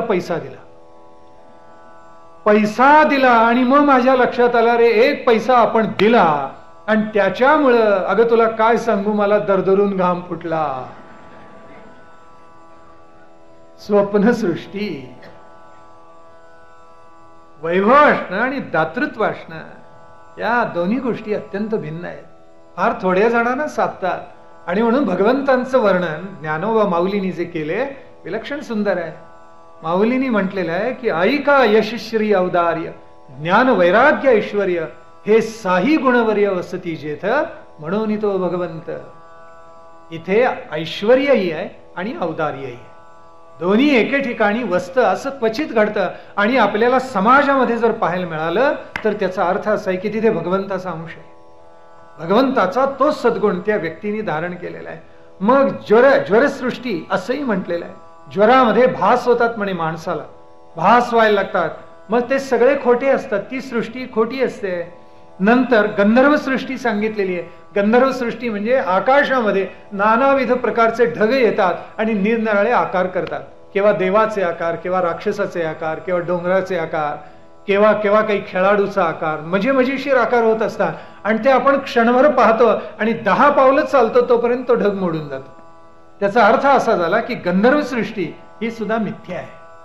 मग आता उरली सृष्टी कोणती? दृष्टीबंधन सृष्टी म्हटलेलं आहे, ती सुद्धा मिथ्या आहे असं समर्थ सांगतात. म्हणजे आपल्याला एखाद वेळेस काय संमोहन विद्येचा प्रयोग करून आपल्याला जे दाखवतात ते सुद्धा तात्कालिक असतं, खोटं असतं. म्हणून हे सगळं खोटं आहे असं समर्थ सांगतात. याच्या पल्याड जो परमात्मा परब्रह्म तेवढा खरा, चैतन्य घन परमात्मा तेवढा खरा, जे जे दृश्य ते नाश पावणार आहे. हे सगळं समर्थांचं विवेचन त्यांच्या शिष्यांनी ऐकलं. आणि तो म्हणाला, एक शंका विचारू का आपल्याला? तद्विधी प्रणिपातेन परिप्रश्नेन सेवया. ज्ञान हे असं संवाद रूपाने घ्यावं असं आम्हाला पूर्वसुरींनी सांगितले, भगवंतांनी गीतेत तेच सांगितले. आज्ञा मिळाल्यानंतर त्यांनी प्रश्न विचारला, दृश्य प्रत्यक्ष दिसते म्हणून सत्याची वाटते. दृश्य डोळ्यानं दिसतं, पंचेंद्रियानं प्रत्ययाला येतं म्हणून ते खरं वाटतं मला. तेव्हा आता यासी काय करावे ते सांगा स्वामी. असं जर असेल तर आता मी काय करू हे तुम्ही मला समजावून सांगा ना, असं तो शिष्य आपल्या स्वामींना म्हणजे समर्थ रामदासांना म्हणतो. मला वाटतं या शंका कुणी विचारल्या असतील, ज्यांचा अधिकार मोठा आहे अशा समर्थांच्या शिष्यांनी विचारल्या. कल्याण स्वामी, दिवाकर गोसावी, दिनकर गोसावी, वेण्णाबाईंवर तर ती कन्याच समर्थांची, मानस कन्या, इतकं प्रेम आणि जिव्हाळा वात्सल्य वेण्णाबाईंच्या बद्दल होतं. आणि म्हणून गिरीधरांनी समर्थ प्रतापात लिहून ठेवलेलं आहे की वेण्णाबाई मुख्य संस्थान. काय सुंदर उल्लेख केलाय. इतकी प्रीती वेण्णाबाईंच्यावर समर्थांची होती. यांनी हे प्रश्न विचारलेले असले पाहिजे. आणि दुसरा एक प्रश्न विचारला तो फार मार्मिक आहे. असा प्रश्न आहे. ज्ञाने दृश्य मिथ्या झाले, तरी का पाहिजे भजन केले. आता मला आत्मज्ञान झालं आपल्या कृपेनं, आता हे झाल्यानंतर मी भजन कशाला करायचं, काय आवश्यकता आहे. मला आत्मज्ञान झालं, इथं द्वैत मोडूनच गेलं ना, आता मी भजन करण्याची काही गरजच नाही. त्यावेळेला समर्थ म्हणाले, बाळा रे, आता चित्त एकाग्र कर आणि काय कर, मी जो निवाडा देतो, मी याची जी उकल करतो ती सावधान होऊन तू ऐक. आपल्याही मनामध्ये आला असेल, ज्या वेळेला अद्वैत होतं त्यावेळेला भज्य आणि भजक हा भाव जातो. ज्याला भजायचे तो आपल्याहून वेगळा आहे अशी इच्छाच आपल्या मनामध्ये राहत नाही, कारण जीवात्मा परमात्म्यात मिसळून जातो. शिवो भूत्वा शिवम यजेत. अशी जर स्थिती प्राप्त झाली तर काय करायचं. अशा वेळेला भजनाची आता काय आवश्यकता आहे असं शिष्य विचारतोय. असे आत्मज्ञानी फार थोडे असतात, कारण जे जे आहे ते तुझंच स्वरूप आहे. काशी आणि पूजा करू केशी राजा, हा माझा संदेह फेड म्हणून तुकाराम महाराजांनी साथ घातलेली आहे. तुला उदकानं न्हाणू म्हटलं तरी तुझंच स्वरूप आहे, फुलं आणू म्हटली तरी तूच निर्माण केलेली आहेस, गंध हे तुझंच आहे, सगळं अवघं तूच निर्माण केलेलं आहेस. त्या प्रत्येकात मला जर तूच दिसत असशील तर कासियाने पूजा करू केशी राजा. आता मी पूजा करायची तरी कशी, कारण पूजेला बसलो की मी तू एकच होऊन जातं, तेव्हा मी माझी पूजा कशी करायची असा प्रश्न निर्माण झाला. तरी अद्वैती म्हणून ज्ञानोबा माऊलींनी सुद्धा म्हटलेलं आहे की अद्वैतामध्ये आता भज्य भजक भाव गेल्यानंतर आपण पूजन कसं करायचं, भजन कसं करायचं आणि भक्तीचा मार्ग अक्षुण्ण कसा ठेवायचा, दोन्ही शंका अत्यंत मार्मिक आहेत. आणि म्हणून समर्थांनी त्याचा उलगडा केलाय आणि तो फार सुंदर केलेला आहे. ते म्हटले, दुसऱ्याचं निराकरण अगोदर करू, म्हणजे तुला भक्तीच्या मार्गावर तू दृढ होशील आणि मग दृश्य जे दिसतं त्याचं निराकरण नंतर करूया. म्हणून समर्थांनी सांगितलं, निर्गुणानेच मोक्ष प्राप्त होतो. प्रत्यक्ष प्रत्यय सगुणानं कधी येत नाही, निर्गुणाने येतो. जोपर्यंत देह आहे तोपर्यंत आपल्याला दैनंदिन व्यवहार करावेच लागतात. आपण कल्पना अशी करूया की महात्मा आहे, ज्याला आत्मज्ञान झालेलं आहे, तरी त्याला दैनंदिन व्यवहार करावे लागतात. समर्थांनी म्हटलेलं आहे, करणे लागे भोजन, करणे लागे उदक प्राशन, इतकंच काय मळमूत्र त्याग लक्षण तेही सुटे ना. देहाचे धर्म आहेत ते काही सुटत नाहीत, ते करावेच लागतात. त्याच्यामुळे आत्मज्ञान झालं तरी माणसाने दैनंदिन क्रिया टाकायच्या नसतात. प्रारब्ध जोपर्यंत आहे तोपर्यंत देह आहे, म्हणून तोपर्यंत क्रिया करत राहावी. कोणती क्रिया, सत्क्रिया करत राहावी असं समर्थ सांगताय. त्याला माऊलींनी काही फार सुंदर दृष्टांत दिले. माऊली असं म्हणतात की आपण उदबत्ती लावतो, ती उदबत्ती विझून गेली तरी सुद्धा गंध दरवळतच राहतो, की थोडा वेळ राहणारच. उदबत्ती लावली घरी तर असं असं पूर्वीच्या काळी संकेत असा असे, संध्याकाळ झाली की मुलं एकत्र जमत असत, देवापुढे निरांजन लावत असे माऊली, उदबत्तीनं ओळत असे देवाला, आणि माऊलींच्या समवेत मुलं सगळी बसून रामरक्षा म्हणत असत. अशी पद्धत होती. आता रामरक्षा झाली, उदबत्ती जळून गेली, उदबत्तीचा सुगंध राहणारच. फुलं आणली देवाला अर्पण केली, जोपर्यंत सुकत नाहीत तोपर्यंत गंध राहणारच की. कुंभारांनी गती दिलेलं चाक काही काळ फिरत राहणारच की. काय सुंदर दृष्टांत आहेत पहा. तसं आत्मज्ञान झालं तरी प्रारब्ध निश्चेष होई तोपर्यंत देह राहणारच. मग जोपर्यंत देह राहणार आहे तोपर्यंत काही ना काहीतरी करत राहायला पाहिजे. ज्ञान विवेके मिथ्या झाले परंतु अवघे नाही टाकले, तरी मग भजनेची काय केले सांग बाबा. बाकी सगळं तू करतोयस, मग भजनाने तुझं काय वाईट केले, मग भजन का करत नाहीस. समर्थांचं सांगणं आहे. पुढे एक फार सुंदर ओवी लिहिली समर्थांनी. समर्थांचं निरीक्षण काय सूक्ष्म होतं पहा. साहेबासी लोटांगणी जावे, नीचासारिखे व्हावे आणि देवास न भजावे, हे कोण ज्ञान. माणसं व्यवहारामध्ये आपल्यापेक्षा श्रेष्ठ आहे त्याला दंडवत घालतात, आणि ते दंडवत कशासाठी घालतात. सामान्यतः नोकरी मधला मनुष्य साहेब साहेब म्हणतो, साहेब आले, साहेब नमस्कार, साहेब या बसा, साहेबांची खुर्ची पुसा, सगळं करतो हा मनुष्य. का करतो. साहेबांनी आपल्याला प्रसन्न व्हावं, आपल्यावर कृपा करावी, आपल्याला लवकरात लवकर एखादं इन्क्रीमेंट मिळावं, ज्यादा पैसे मिळावेत. साहेबाबद्दल अंतरंगातून प्रेम नसलं तरी चालेल, त्याच्याकडून 4 पैसे जास्ती मिळावेत आणि आपला व्यावहारिक फायदा व्हावा म्हणून माणसं असं करतात. अरे मग असे अनंत साहेब ज्यांनी निर्माण केले, तुझा साहेब तुला जे देईल त्याच्यापेक्षा अनंत पटीनं जो देईल त्याचं भजन कसं तू विसरतोस, असा समर्थांचा प्रश्न आहे. म्हणजे साहेबास लोटांगणी जावे आणि नीच्यासारखी व्हावे हे सगळं मनुष्य करतो, लाचार होऊन करतो, पण देवास न भजावे हे ज्ञान कोण, हे कोण ज्ञान. म्हणून समर्थांचं सांगणं किती मार्मिक आहे पहा. म्हणून समर्थांनी सांगितलं, आम्ही हे टाकलेलं नाहीये, शिष्यात तुलाही टाकता येणार नाही. आमुचे कुळी रघुनाथ, रघुनाथ हे आमुचा परमार्थ, जो समर्थांचाही समर्थ देवा सोडविता. भले रामाचं सत्य स्वरूप निर्गुण असेल, पण आत्ता प्रकृतीत आहोत ना, म्हणून सगुणाचं भजन कधीही टाकू नका. आमच्या कुळी कोण आहे, रघुनाथ आहे. त्या रघुनाथामुळे आमचा परमार्थ झालाय आणि तो समर्थांचा समर्थ आहे, देवा सोडविता. रघुनायका सारिका देव नाही, क्रिया पाहता चोखडी सर्व काही. करी दुर्जनांचा संहार आणि भक्तजनांशी आधार, ऐसा हा तो चमत्कार रोकडा चाले. इथे प्रत्यक्षानुभूती असं समर्थ म्हणतात. सगुणामध्ये प्रकृतीमध्ये प्रत्यक्ष आम्हाला, म्हणून मनी धरावे ते होते, विघ्न अवघेची नासो न जाते. पण केव्हा कृपा केली या रघुनाथे प्रचित येते. रघुनाथानी आपल्यावर कृपा करावी लागते. रघुनाथ तो परमात्मा आपल्यावर वोळावा लागतो आणि तो वोळावा म्हणून तेवढं आचरण आपलं शुद्ध असावं लागतं. तोही आपली परीक्षाच पाहतो की हा सन्मार्गावर चालतोय किंवा नाही, तर तो फळ देणार, नाही तर कशाला देतोय. काल आपण उल्लेख केला की परमात्मा दयाळू आहे, कृपाळू आहे, स्नेहाळू आहे, सगळा आहे, पण तो तितका न्यायनिष्ठुरी आहे. तो सोडणार नाही तुम्हाला.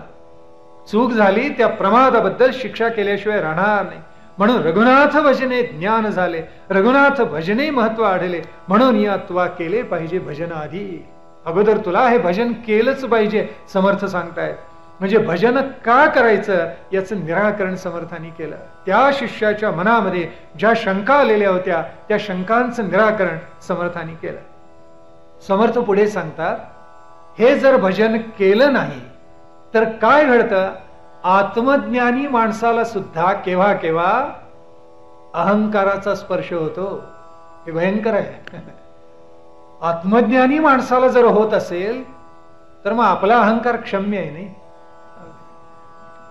एवढा अहंकार राजस धरायला हरकत नाही थोडासा, नाही, पण तो राजस अहंकार आपल्याला मी करताय असं म्हणायला प्रवृत्त करतो आणि ते सगळ्यात घातक असतं. मी करतायसे म्हणसी तेने तू कष्टी होसी, राम करता म्हणसी पावसी यश कीर्ती प्रताप. मी करताय असं तू जर म्हणायला लागलास तुझा नाश अटळ आहे. रामच करता रामच भोगता म्हणशील ना, त्यावेळेला परमार्थ साधनेमध्ये तू उन्नत झालायस असं समज.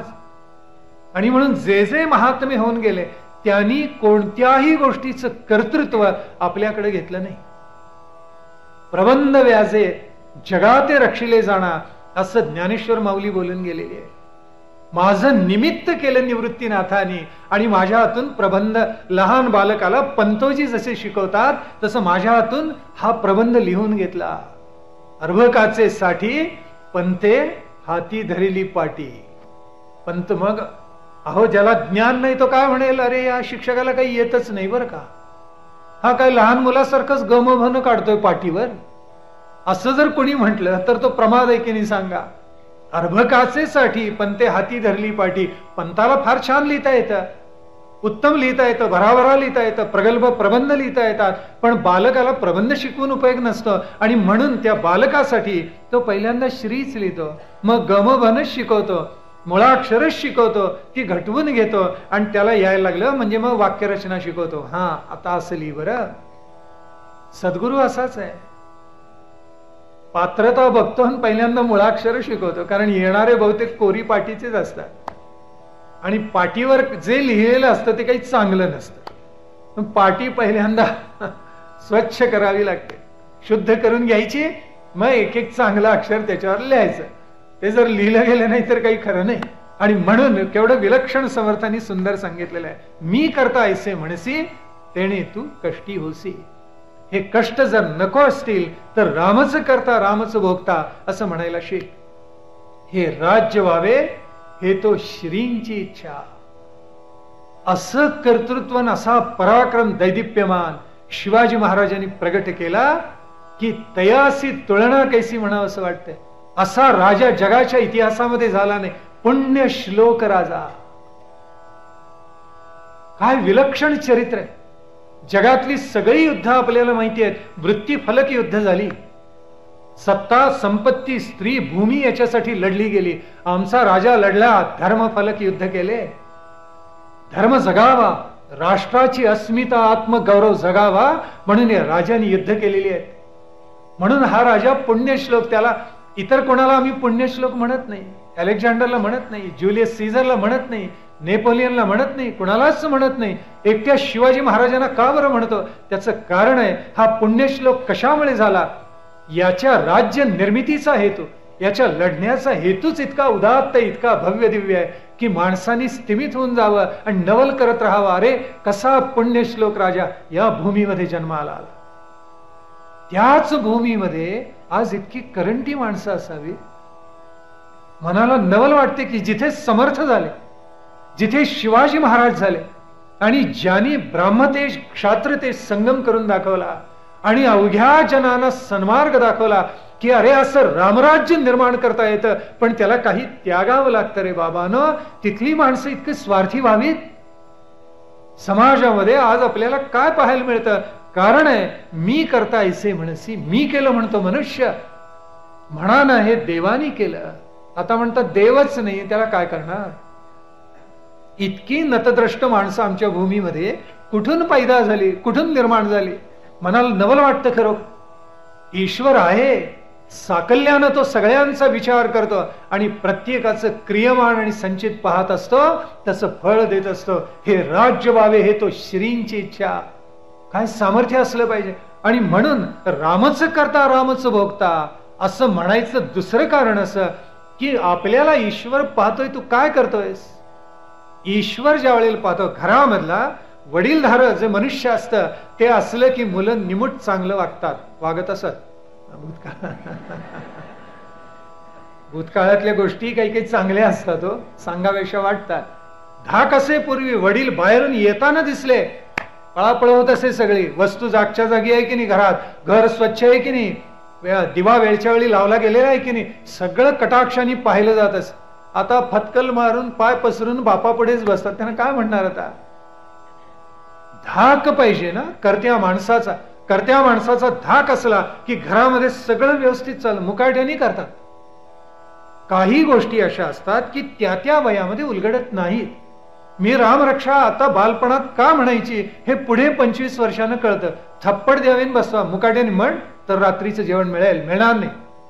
आता म्हणतात दमलं माझं छबडं बबडं, बैस दूरदर्शन लावून देते तुला, बैस कर मातेर तुझ्या आयुष्याचं, माझं तुझं सगळ्यांचं. का व्हावं असं? कठोर व्हा ना थोडेसे. पूर्वी तर घरामध्ये अनेक मुलं असत, आता तर फार थोडी असतात. 1-2 पुरे म्हणतात आणि तेवढ्यानं वळण लावता येत नाही. धिक्कार असं आई वडिलांचा, वळण लागत नसेल तर. थोडं कठोरच व्हायला पाहिजे. संस्कार देताना निष्ठुर व्हा, प्रेम करताना मवाळ व्हा. किती साधं सूत्र आहे आयुष्याचं, पण एवढं पाळत नाहीत आई वडील. मग वडील पाहत असतील तर इतकं सगळं नेटकं घरामध्ये घडत असेल तर जगाचा नियंता, सगळ्या जगाचे वडील, अनंत ब्रह्मांडांचे वडील आपल्याकडे पाहतायत. हा भाव शुद्ध मनामध्ये जर जागला, मनुष्य का नाही चांगले निर्माण करणारच. म्हणून रामच करता रामच भोगता. त्याला नीतीची, सदाचाराची, शुद्धाचाराची, काही चांगलं घडवायची एक अलौकिक बैठक आपोआप तयार होते. आणि म्हणूनच आम्ही त्या शिवाजी राजाला पुण्यश्लोक म्हणतो. असा राजा होणे नाही. त्याचं यश, त्याची कीर्ती, त्याचा प्रताप, त्याचं चरित्र, त्याचं चारित्र्य तयासी तुलना कैसी. खरोखर शब्दशः खरंय. म्हणून समर्थांनी जे वर्णन केले, निश्चयाचा महामेरू, बहुत जनासी आधारू, अखंड स्थितीचा निर्धारू, श्रीमंत योगी. योगी श्रीमंत आहे, पण श्रीमंत असून योगी आहे. योगी असल्यामुळे त्या श्रीमंतीत रमलेला नाहीये. वैभव आहे पण मनाने त्याच्यापासून अलिप्त आहे. म्हणून आचारशील, विचारशील, दानशील, धर्मशील, सर्वज्ञपणे सुशील सकाळ ठाई असा तो राजा आहे. रामच करता रामच भोगता.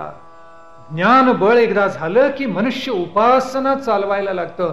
ती उपासना जोपर्यंत देह आहे तोपर्यंत खंडित करू नये. आता इथे उत्तर देऊन झालं की आत्मज्ञान झालं तरी भक्ती का चालवावी, राज्य प्राप्त झालं तरी सच्चारित्र्य का असावं, राज्य जगावं म्हणून का राज्य प्राप्त करण्यापुरतं सच्चारित्र्य, आणि राज्य प्राप्त झालं म्हणजे दारू प्यावी असा अर्थ नाही आहे त्याचा. उलटी जबाबदारी जास्ती आहे. काम वाढवणं सोपं, जपणं फार अवघड. हे प्रत्येक राजाला अनुभवाला आलेलं आहे. म्हणून काम विस्तृत करावं, पण त्याच्यामध्ये तितकं जितकं चांगलं आहे तेवढं त्याचं बीज रुजवत न्यावं. ते नेलं की आत्मज्ञान झाल्यानंतर सुद्धा भजन क्रिया का त्याचा उच्छेद करू नये याचं रहस्य उलगडतं. म्हणून समर्थ आम्हाला सांगतात, बाबांनो सावधान, या मार्गाने जा. आता कल्याणाने जी दुसरी शंका विचारली त्याचं उत्तर देतात. दृश्य दिसतं आम्हाला दृष्टीला म्हणून सत्य मानतो, दृश्य मिथ्या तरी का दिसावे याचे उत्तर बोलिलेले तेच सावध ऐका. समर्थ सांगतायत की जे तू म्हणतोय दृष्टीला येतं ते मिथ्या का असतं ते तुला समजावून सांग. समर्थांनी नानाविध त्याला उदाहरणं दिलेत, अतिशय समर्पक आहेत, आणि द्वैतामध्ये ती उदाहरणं दिल्याशिवाय अद्वैत काही ध्यानात येत नाही. पहिलं त्यांनी असं दिलं, मृगे देखिले मृगजळ. आपल्या डोळ्याला मृगजळ दिसतं, डोळ्याला दिसतं ते सगळं खरं असतं असं नाही, त्यातलं खोटंही असू शकतं. डोळ्याला मृगजळ दिसतं आणि मग आपल्या लक्षात येतं की जसं पुढे जावं तसं पाणी दिसते नाहीसं होते. उन्हाळ्यामध्ये विशेष करून आपल्याला रस्त्यावर प्रत्ययाला येतं. हे मृगजळ डोळ्यानं दिसतं पण खोटं असतं. म्हणजे डोळ्यानं प्रकृतीमध्ये जे दिसतं ते प्रसंगी खोटं असू शकतं. पुढे समर्थांनी एक छान उदाहरण दिले. आपल्याकडे दशावतारी खेळ होत, दशावतारी खेळामध्ये नानाविध सोंग काढत आणि सोंग काढून नाचत गेली की ती किती छान आहे तसं आपल्याला वाटतं. काही वेळेला वाहा काय कृष्ण आहे रंगमंचावरचा, काय सुंदर गातोय, काय सुंदर अभिनय आहे त्याचा, कसा देखणं आहे. आज जाऊन पाहिले तर हातात ओष्ठ शुभ्र धूम्र नलिका. आता याला काय करणार सांगा, कारण दशावतारी खेळच आहे तो. खेळता नेटके दशावतारी तेथे येते सुंदर नारी, नेत्र मोहिती काळा कुसरी परी ते अवघे धटिंगण. समर्थांच्या कालखंडामध्ये स्त्रिया काम करत नसाव्यात. अगदी बालगंधर्वांच्या कालखंडापर्यंत नव्हत्या का, पुरुष स्त्रियांची भूमिका करत असत. आणि त्याच्यामुळे किती आले ते नटले मुरडले शेवटी ते धटिंगणच आहेत. ज्या रूपामध्ये आपण पाहिलं ती त्यांची मूळ रूप नाही असं समर्थ सांगतात. ते खोटं आहे, मूळ ते धटिंगणच आहे. आणि म्हणून समर्थांचं सांगणं असं आहे, जे डोळ्याला प्रत्ययाला येतं ते खोटं असू शकतं. म्हणून दृश्य सृष्टी नामरूपात्मक खोटी. जितुके बुडबुडे उठती तितुक्यांमध्ये रूपे दिसती, क्षणामध्ये फुटोनी जाती रूपे मिथ्या. बुडबुड्यामध्ये सुद्धा आपल्याला प्रतिबिंब दिसतात. सागरामध्ये लाटा उसळतात, सागरामध्ये बुडबुडे निर्माण होतात, पुन्हा एकदा बुडबुडे लाटात मिसळतात, लाटा सागरामध्ये मिसळून जातात. काय राहिलं बाकी सांगा मला.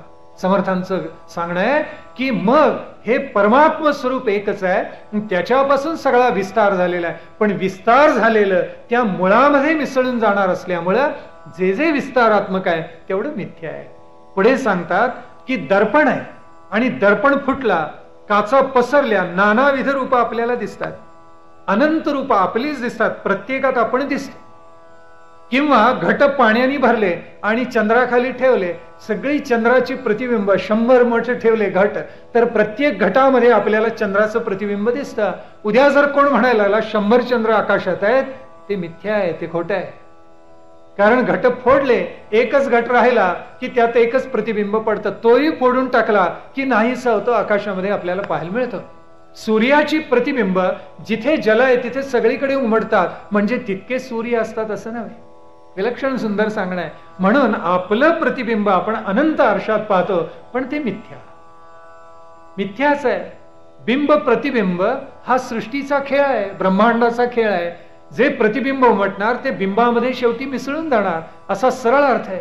आणि म्हणून समर्थांचं जे सांगणं आहे आपल्या शिष्याला, बाबा तुझ्या जे डोळ्यांना दिसतं ते खरं नव्हे बरं, कारण डोळ्यांना जे दिसतं ते काही वेळेला खोटं असू शकतं. म्हणून आता हे खोटं कसं ओळखायचं, तर सत्संगतीमध्ये जाऊन ओळखायचं. रायाचे सन्निध होता, सहजची लाभे श्रीमंतता, तेधवा सत्संग धरता सद्वस्तू लाभे. एका ओळीत सांगितले, राय म्हणजे राजा. महाराजाच्या सहवासामध्ये आपण गेलो की काय घडतं, आपणही श्रीमंत होऊन जातो, कारण त्याची कृपा आपल्याला लाभते. ती कृपा लाभली म्हणजे मनुष्य श्रीमंत होऊन जातो. तसा संतांच्या संगतीमध्ये आला की तो काय होतो, तोही कृतार्थ होऊन जातो आणि सद्गुरूप्रमाणे त्याला सुद्धा सद्वस्तू उलगडून जाते. तेव्हा सद्वस्तू आपल्याला जर उलगडायची असेल, आपण एकच केलं पाहिजे, संतांची संगती धरली पाहिजे. आता समर्थ आणखीन एक पाऊल पुढे जातात आणि आपल्याला सांगतात की अरे, ज्या ब्रह्माचं निरूपण आपण करतो आहोत ते जर जाणून घ्यायचं असेल तर अध्यात्म विद्या आपल्याला प्राप्त केली पाहिजे. का? अध्यात्म विद्या विद्यानाम असं भगवंतांनी भगवद्गीतेमध्ये सांगितलेलं आहे. सकळ विद्येमध्ये सार अध्यात्म विद्येचा विचार दशमोध्यायी सारंगधर भगवद्गीतेशी बोलिला. 10व्या अध्यायामध्ये भगवंतांनी सांगितलेलं आहे, आपल्या विभूती सांगितल्या, त्याच्यामध्ये हे सगळं भगवंतांनी सांगितलेलं आहे. आणि म्हणून ते म्हणतात की जयास जोडला परमार्थ तेने पहावा हा ग्रंथ. दासबोध कुणी पहावा? त्याचं उत्तर समर्थांनी या 7व्या दशकाच्या प्रारंभी दिले. कारण 7वा दशक म्हणजे एका दृष्टीनं दासबोधाचा पूर्वार्धाचा शेवटचा दशक आहे. 8वा नंतर जोडला, 1 ते 8, 9 ते 20 असे सरळ 2 त्याचे भाग पडतात. म्हणून समर्थ सांगतात, जयास जोडला परमार्थ तेने पहावा हा ग्रंथ. ज्याला परमार्थाची वाटचाल करायची ना, त्यांनी हा ग्रंथ पहा. जे व्युत्पत्तीने न कळे ते सत्समागमे कळे. ब्रह्माचं ज्ञान व्युत्पत्ती शास्त्र जरी, म्हणजे काय, व्युत्पन्न आहे एखादा मनुष्य असं आपण म्हणतो, याचा अर्थ तो बहुश्रुत आहे. वैदिक वाङ्मय वाचलेलं आहे, अनेक ग्रंथ आत्मसात केले, पण आत्मसाक्षात्कार नाही, आत्मज्ञान नाही. म्हणून समर्थ म्हणतात, व्युत्पत्तीने जे न कळे ते सत्समागमे कळे, सकळ शास्त्रार्थ आकळे, स्वानुभवासी गुरुकृपा झाली की हे सगळं आकळलं जातं. आणि म्हणून संतांना शरण जावं. आता हे ब्रह्म कसं आहे? समर्थ सांगतात, ब्रह्म जर एकच असेल तर प्रत्येकाचं ब्रह्म वेगळं असू शकत नाही. ब्राह्मणाचे ब्रह्म ते सोवळे, शूद्राचे ब्रह्म ते ओवळे, ऐसे वेगळे आगळे असेची ना. ब्राह्मणाचं तेवढं सोवळं ब्रह्म आणि शूद्राचं ओवळं असं कधीही नसतं. कोण म्हणतो समर्थ ब्राह्मणांचे पुरस्कर्ते आहेत? स्वच्छच सांगितलेले एकाच परब्रह्माची इतकी जर अभिव्यक्त रूप आहे. सद्गुरूला सुद्धा सांगितलेले आहे की ब्राह्मणाला नमस्कार केल्यावर जर सद्गुरू लाभत असेल तर मग किमर्थ सद्गुरू करावा, म्हणजे ब्राह्मण सद्गुरू होऊ शकेलच असं नाही, असंही समर्थ बोलून गेलेले आहे. पण त्या कालखंडामध्ये वर्ण होते आणि त्याचं नेतृत्व करायचं काम समर्थ जसं बोलून गेलेलं तसं ब्राह्मण वर्गाकडे होतं. म्हणून समर्थांनी त्याचा उल्लेख केलेला आहे. म्हणून समर्थांना ब्राह्मणांचे पुरस्कर्ते आणि पक्षपाती म्हणून काही साहित्यिक झोडपतात, ते संपूर्णतः गैरलोगून गैरवाजवी आहे. ब्राह्मणाचे ब्रह्म ते सोवळे, शूद्राचे ब्रह्म ते ओवळे असं कधी होऊच शकत नाही. उंच ब्रह्म ते रायासी आणि नीच ब्रह्म सेवकासी असं कधीही घडू शकत नाही. ब्रह्म ते ब्रह्मच असतं आणि प्रत्येकाच्या ठाई तेच असतं. म्हणून ते सांगतायत 14 प्रकारची ब्रह्म आहे. या ब्रह्मांचं निरसन झालं की विमल ब्रह्म म्हणजे काय ते कळतं. पहिले ते शब्द ब्रह्म. शब्द ब्रह्म केव्हा निर्माण होतं? शब्दानी ब्रह्माची उकल केव्हा होते? आत्मज्ञान नसतं त्यावेळेला. ब्रह्म अशा स्वरूपाचं आहे. आत्मा अरे वा द्रष्टव्य हा म्हटलेला आहे. आत्म्याचं दर्शन घ्या म्हणून सांगितले. आत्म्याला वाचा म्हटलेलं नाहीये उपनिषदाने. शब्दानी आपण ब्रह्म सांगतो, पण प्रत्यक्ष दर्शन नसल्यामुळे शब्द ब्रह्म खोटं. जुझे मितिकाक्षर ब्रह्म म्हटले म्हणजे ओंकार ब्रह्म. बरं का, ओंकार सुद्धा काय नाद स्वरूपामध्ये प्रगट झालं. आम्हाला कळावं ब्रह्माचं रूप काय आहे म्हणून, पण ते नाद ब्रह्म आहे. एका दृष्टीनं त्यालाही मर्यादा आहे, कारण त्याच्या अतीतून शेवटी परमात्म्याची ओळखण करून घ्यायची असते, म्हणून त्यालाही मर्यादा. तेही ब्रह्म नव्हे. खम ब्रह्म, आकाश ब्रह्म. आकाशाला तन्मात्रा आहे, शब्दाची आहे, आणि आकाशाचं स्वरूप शून्य म्हणून सांगितलेलं आहे. आपलं परब्रह्म किंवा परमात्मा हा शून्याकार नाही, आणि त्याच्यामुळे अर्थातच आकाश हे परब्रह्म होऊ शकत नाही. चौथे समब्रह्म म्हटलेलं आहे. समब्रह्म हे सुद्धा ब्रह्म होऊ शकणार नाही, कारण सर्वाच्या ते अतीत आहे. मग सर्व ब्रह्म कसं बरं म्हणावं? बर पाचवं चैतन्य ब्रह्म म्हणावं तर चैतन्यावर त्या परब्रह्माची सत्ता चालते. क्षर, अक्षर आणि पुरुषोत्तम, व्यष्टी, समष्टी आणि परमेष्टी. क्षर म्हणजे जडदेह, अक्षर म्हणजे त्याच्यामध्ये असलेले चैतन्य जीवात्मा, आणि त्याच्यावर ज्याची सत्ता चालते तो परमात्मा पुरुषोत्तम. त्याच्यामुळे चैतन्य ब्रह्म हे सुद्धा खरं नाही, कारण त्याच्या मागे असलेला जो परमात्मा परब्रह्म आहे त्याची त्याच्यावर सत्ता चालणार, म्हणजे ते सुद्धा नव्हे. त्याच्या पुढे सत्ता ब्रह्म, सत्ता ब्रह्म ही खरं नव्हे, कारण सत्ता ही व्यवहारामध्ये असते, परमार्थामध्ये नसते. एकदा चैतन्यात गेला की ती सत्ता गेली, म्हणून सत्ता ब्रह्मही नाही, साक्ष ब्रह्मही नाही. साक्ष कुणाची काढायची? प्रकृतीमध्ये साक्ष काढतात. प्रकृतीच्या अतीत झालो, त्रिगुणांचे अतीत झालो की साक्ष कधी निघत नाही, आणि त्याच्यामुळे तेही ब्रह्म होऊ शकत नाही. आठवे सगुण ब्रह्म. सगुण ब्रह्म म्हणजे ज्याला नामरूप आहे, असं नामरूपात्मक तेवढं पडतं, त्याच्यामुळे सगुण ब्रह्म हेही खरं ब्रह्म नव्हे. निर्गुण ब्रह्म तेही खरं नव्हे. सगुणाला तुलनेनं आपण निर्गुण म्हणतो एवढंच, पण निर्गुणाच्याही एका दृष्टीने ते अतीत आहे. म्हणजे कसं, एका दृष्टीने ते सगुणी नाही, निर्गुणी नाही, विनाशीही नाही, अविनाशीही नाही, क्षरही नाही, अक्षरी नाही, याच्या अतीत ते परब्रह्म परमात्मा पुरुषोत्तम आहे. म्हणून निर्गुणी नाही, सगुणी नाही. वाच्य ब्रह्म म्हणाल, वाणीनं त्याचं वर्णन करता येत नाही, म्हणून तेही नाही. अनुभव म्हणावा तर अनुभवाला मर्यादा असतात, एका विशिष्ट टप्प्यापर्यंत जाऊ शकतो मनुष्य. समर्थांनी दासबोधामध्ये यादी दिली आणि त्यात सांगितले की त्यातल्या त्यात ज्ञानी कोण? एक शुकाचार्य आणि दुसरे वामदेव, बाकी सगळ्यांना मर्यादा. म्हणजे अगदी आत्मज्ञानी झाले तरी सुद्धा त्या सगळ्यांना मर्यादा आहे, असं समर्थांचं सांगणं आहे. का बरं? त्याचं कारण आहे. रामकृष्ण परमहंस म्हणत असत, परब्रह्म म्हणजे साखरेचा डोंगर. आहा, काय उपमा आहे. डायबिटीस झाल्यानं काय फार बरं वाटायचं नाही, पण गोड, अत्यंत गोड, साखरेचा डोंगर म्हणे. आता साखरेचा डोंगर असेल तर साधक येऊन काय करणार? आत्मज्ञानी झालेला साखरेचा एक एक कण घेऊन जाणार. रामकृष्ण परमहंस म्हणत असत, ज्यांना आत्मसाक्षात्कार झाला, जे आत्मज्ञानी झाले, ते एक एक एक एक कण घेऊन जातात. त्यातल्या त्यात शुकाचार्य मोठे मुंगळा, बाकी मुंग्या सगळ्या. वामदेव आणि शुक दोघच मुंगळे, बाकी सगळ्या मुंग्या, असा त्याचा अर्थ आहे. आणि एवढा डोंगर पसरला येतो तो त्यालाही कळत नाही. म्हणजे आत्मज्ञानी माणसाला सुद्धा परब्रह्माचं संपूर्ण स्वरूप उलगडत नाही. त्याचं जे अनुसंधान राहतं ते अंशतः राहतं, असं आहे. म्हणून अनुभव नाही. आनंद ब्रह्म म्हणावं तर निरपेक्ष ब्रह्माच्या ते अतीत आहे. सच्चिदानंद स्वरूप आपण म्हणतो, पण त्या म्हणण्यालाही मर्यादा आहे. आपण त्याला कुठेतरी बांधू पाहतो आपल्याला कळावं म्हणून. म्हणून सत चित आनंद, सत्य शिव सुंदर अशा रूपानं ओळखतो. पण तेही काय तदाकार म्हणावं तर तदाकाराची सीमा आत्ताच आपण पाहिली आत्मज्ञानाची.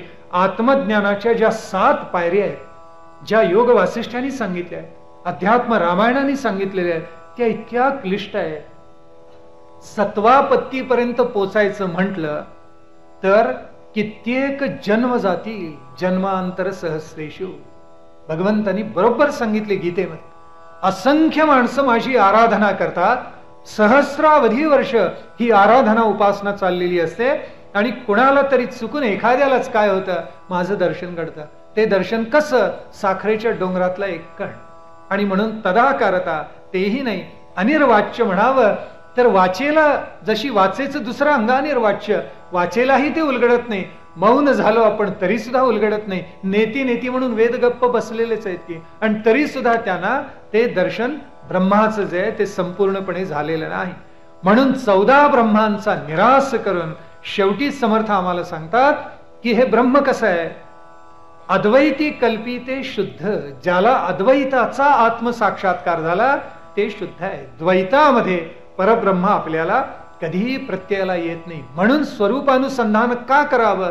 निदान जीवात्म्याची ओळखण होते, आणि जीवात्म्याची ओळखण झाली की आपण त्या परमात्म्याचा अंश असतो हे आपल्याला प्रत्ययाला यायला लागतं. म्हणून समर्थ आम्हाला सांगतात. आता त्याच्या पुढे जाऊन समर्थांनी, मी आत्ता ज्याचा उल्लेख केला, अशा अनंत ऋषींची यादी दिलेली आहे. आणि ते म्हणतात इतके सगळे ऋषी आत्मज्ञानी झाले खरे, पण तरी सुद्धा त्यांच्या आत्मज्ञानाला मोठ्या मर्यादा आहेत. जो मोक्षाचा अधिकारी तो परमार्थ पंथ जरी प्रीती लागली अंतरी अद्वैत पंथाची. अद्वैताकडे जावं म्हणून आपल्याकडे 5 पायऱ्या सांगितल्या. त्या काळजावर जरा कोरून घ्या. तळातली पायरी द्वैत, त्याच्या वरची पायरी ही शुद्धाद्वैत, त्याच्या पल्याळची पायरी द्वैताद्वैत, द्वैताद्वैताच्या पलीकडे विशिष्टाद्वैत आणि सगळ्याच्या माथ्यावर असलेली अद्वैत. मध्वाचार्यांनी आपल्याला द्वैत दिलं, आम्हाला वल्लभाचार्यांनी शुद्धाद्वैत दिलं, आम्हाला निंबार्काचार्यांनी द्वैताद्वैत दिलं, रामानुजाचार्यांनी विशिष्टाद्वैत दिलं आणि त्याच्याही पलीकडे जाऊन शंकराचार्यांनी अद्वैत दिलं. का दिलं? एकदम अद्वैतावर आरूढ होता येत नाही, म्हणून प्रत्येक आचार्यांनी एक एक पायरी आम्हाला शिकवली.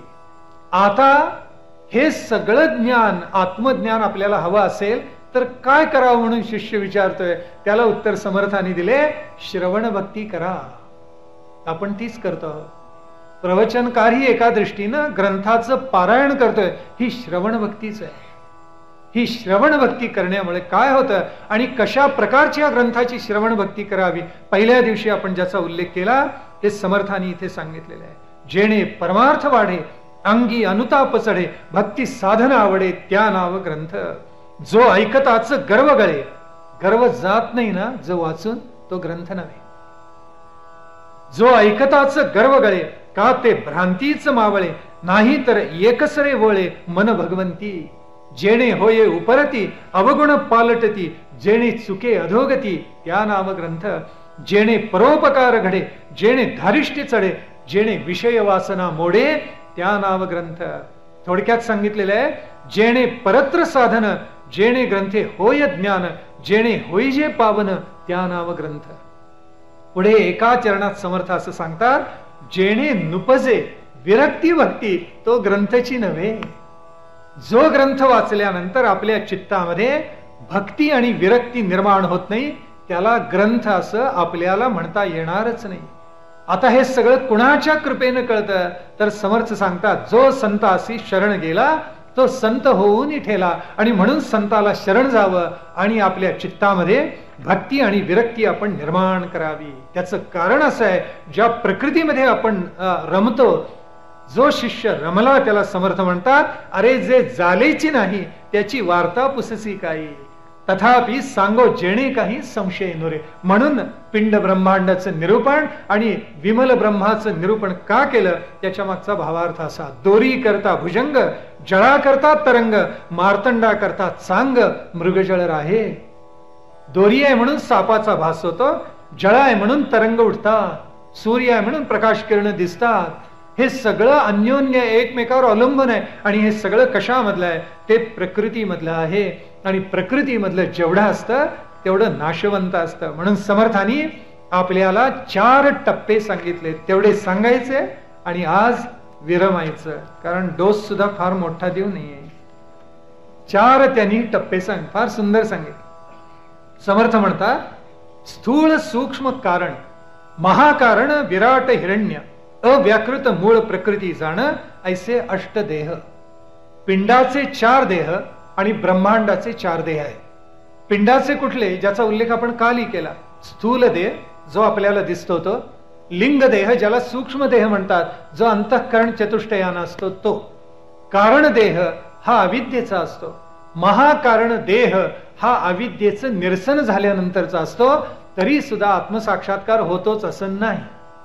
स्थूल देह म्हणजे दिसणारा, सूक्ष्म देह किंवा लिंग देह म्हणजे अंतरंगामधल्या मन चित्त बुद्धी अहंकाराचा, त्याच्या पलीकडे अविद्येचा जो प्रकृतीत रमणारा तो कारण देह आणि त्याचं निरसन होणारा तो महाकारण देह.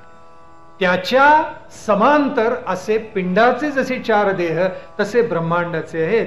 त्यातला एक विराट, दुसरा हिरण्य, तिसरा अव्याकृत आणि चौथा मूळ प्रकृतीचा, महाकारणाशी संवाद करणारा मूळ प्रकृतीचा. जिथे रजतम नाश पावतात सत्वाची साम्यावस्था प्राप्त होते. ही सत्वाची साम्यावस्था एकदा प्राप्त झाली की मनुष्य अशा एका उंचीवर जाऊन पोहोचतो की त्याला आत्मानुभूती क्रमशः हळूहळू यावी लागते, यायलाच पाहिजे.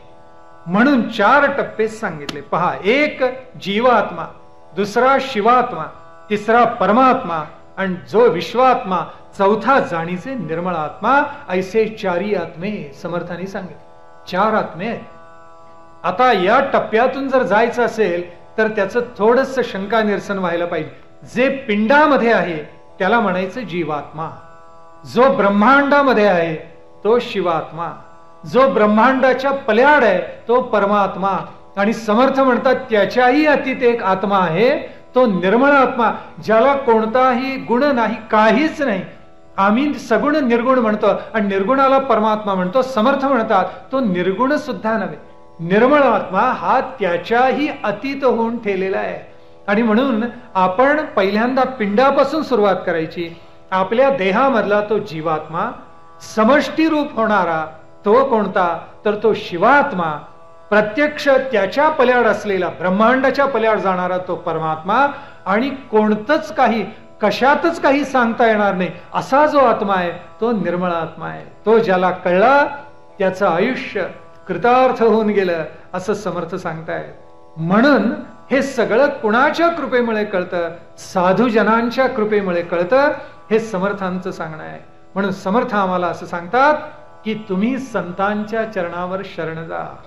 कारण आहे संतांच्या चरणावर गेलं, संत तुम्हाला केवळ सन्मार्ग दाखवतात असं नाही, सद्भावानं आपण दंडवत घातलं सद्गुरूला, आपली चिंता त्या साधूला लागते आणि मग नेऊ निघाली जेथल्या तेथे सुगम पंथी, अशी कृतार्थता त्याला लाभते. प्रपंच परब्रह्म अभेद, भेदवादी मानिती भेद, परी हा आत्मा स्वानंद आकारला.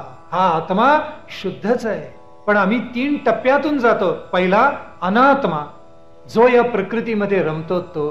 दुसरा जीवात्मा, जो पंचतन्मात्रांचा उपभोग घेताना थोडा सावध होतो तो. आणि तिसरा शुद्धात्मा, जो जागा झाला, खडबडून जागा झाला आणि परमार्थाची वाटचाल त्याला दिसायला लागली. त्याचा अर्थ असा की स्वानंद आकारला. विखुरले तूप थिजले तैसे निर्गुणची गुण आले. विरघळलेलं तूप असतं ते घट्ट झालं की ते सगुण झालं असं म्हणतात. गोंदवलेकर महाराज एक छान उदाहरण देत असत. ते म्हणत असत सगुण निर्गुणातला फरक काय, तर वळलेला लाडू म्हणजे सगुण आणि तो कणस्वरूप झाला की निर्गुण, असं उदाहरण देत असत. मर्यादित अर्थाने ते शब्दशः खरं आहे, पण याचं जर प्रत्यंतर आपल्याला यायचं असेल तर वस्तुरूप जो साधू झालाय म्हणजे सद्वस्तू रूप झालाय, त्याच्या चरणावर शरण जाण्याशिवाय आपल्याला दुसरा मार्ग नाही. आपण काय काय बोललो आज ते आठवा. का फार बधिरल्यासारखं झाले? अवघड असतं. अध्यात्म हे अवघडच आहे, समजून घेणं क्लिष्टच आहे, पण जे क्लिष्ट आहे ते समजून घेणं याच्याच मनुष्यत्व आहे. जनावराला अवघड कधी उलगडत नाही, पण माणसाला ते उलगडत. म्हणून परमार्थाचे साधक व्हा हे सांगितलेलं आहे. मग ते भाग्य पुरुषी भोगिले सावकाश. काय? जे परमात्म स्वरूप आपल्याला कळलेलं आहे त्याचा सावकाश अनुभव हळूहळू हळू तो पाहत जातो. आपण वस्तू मुळी एक ऐसा ज्ञाताचा विवेक, येथून ज्ञान दशक संपूर्ण झाला.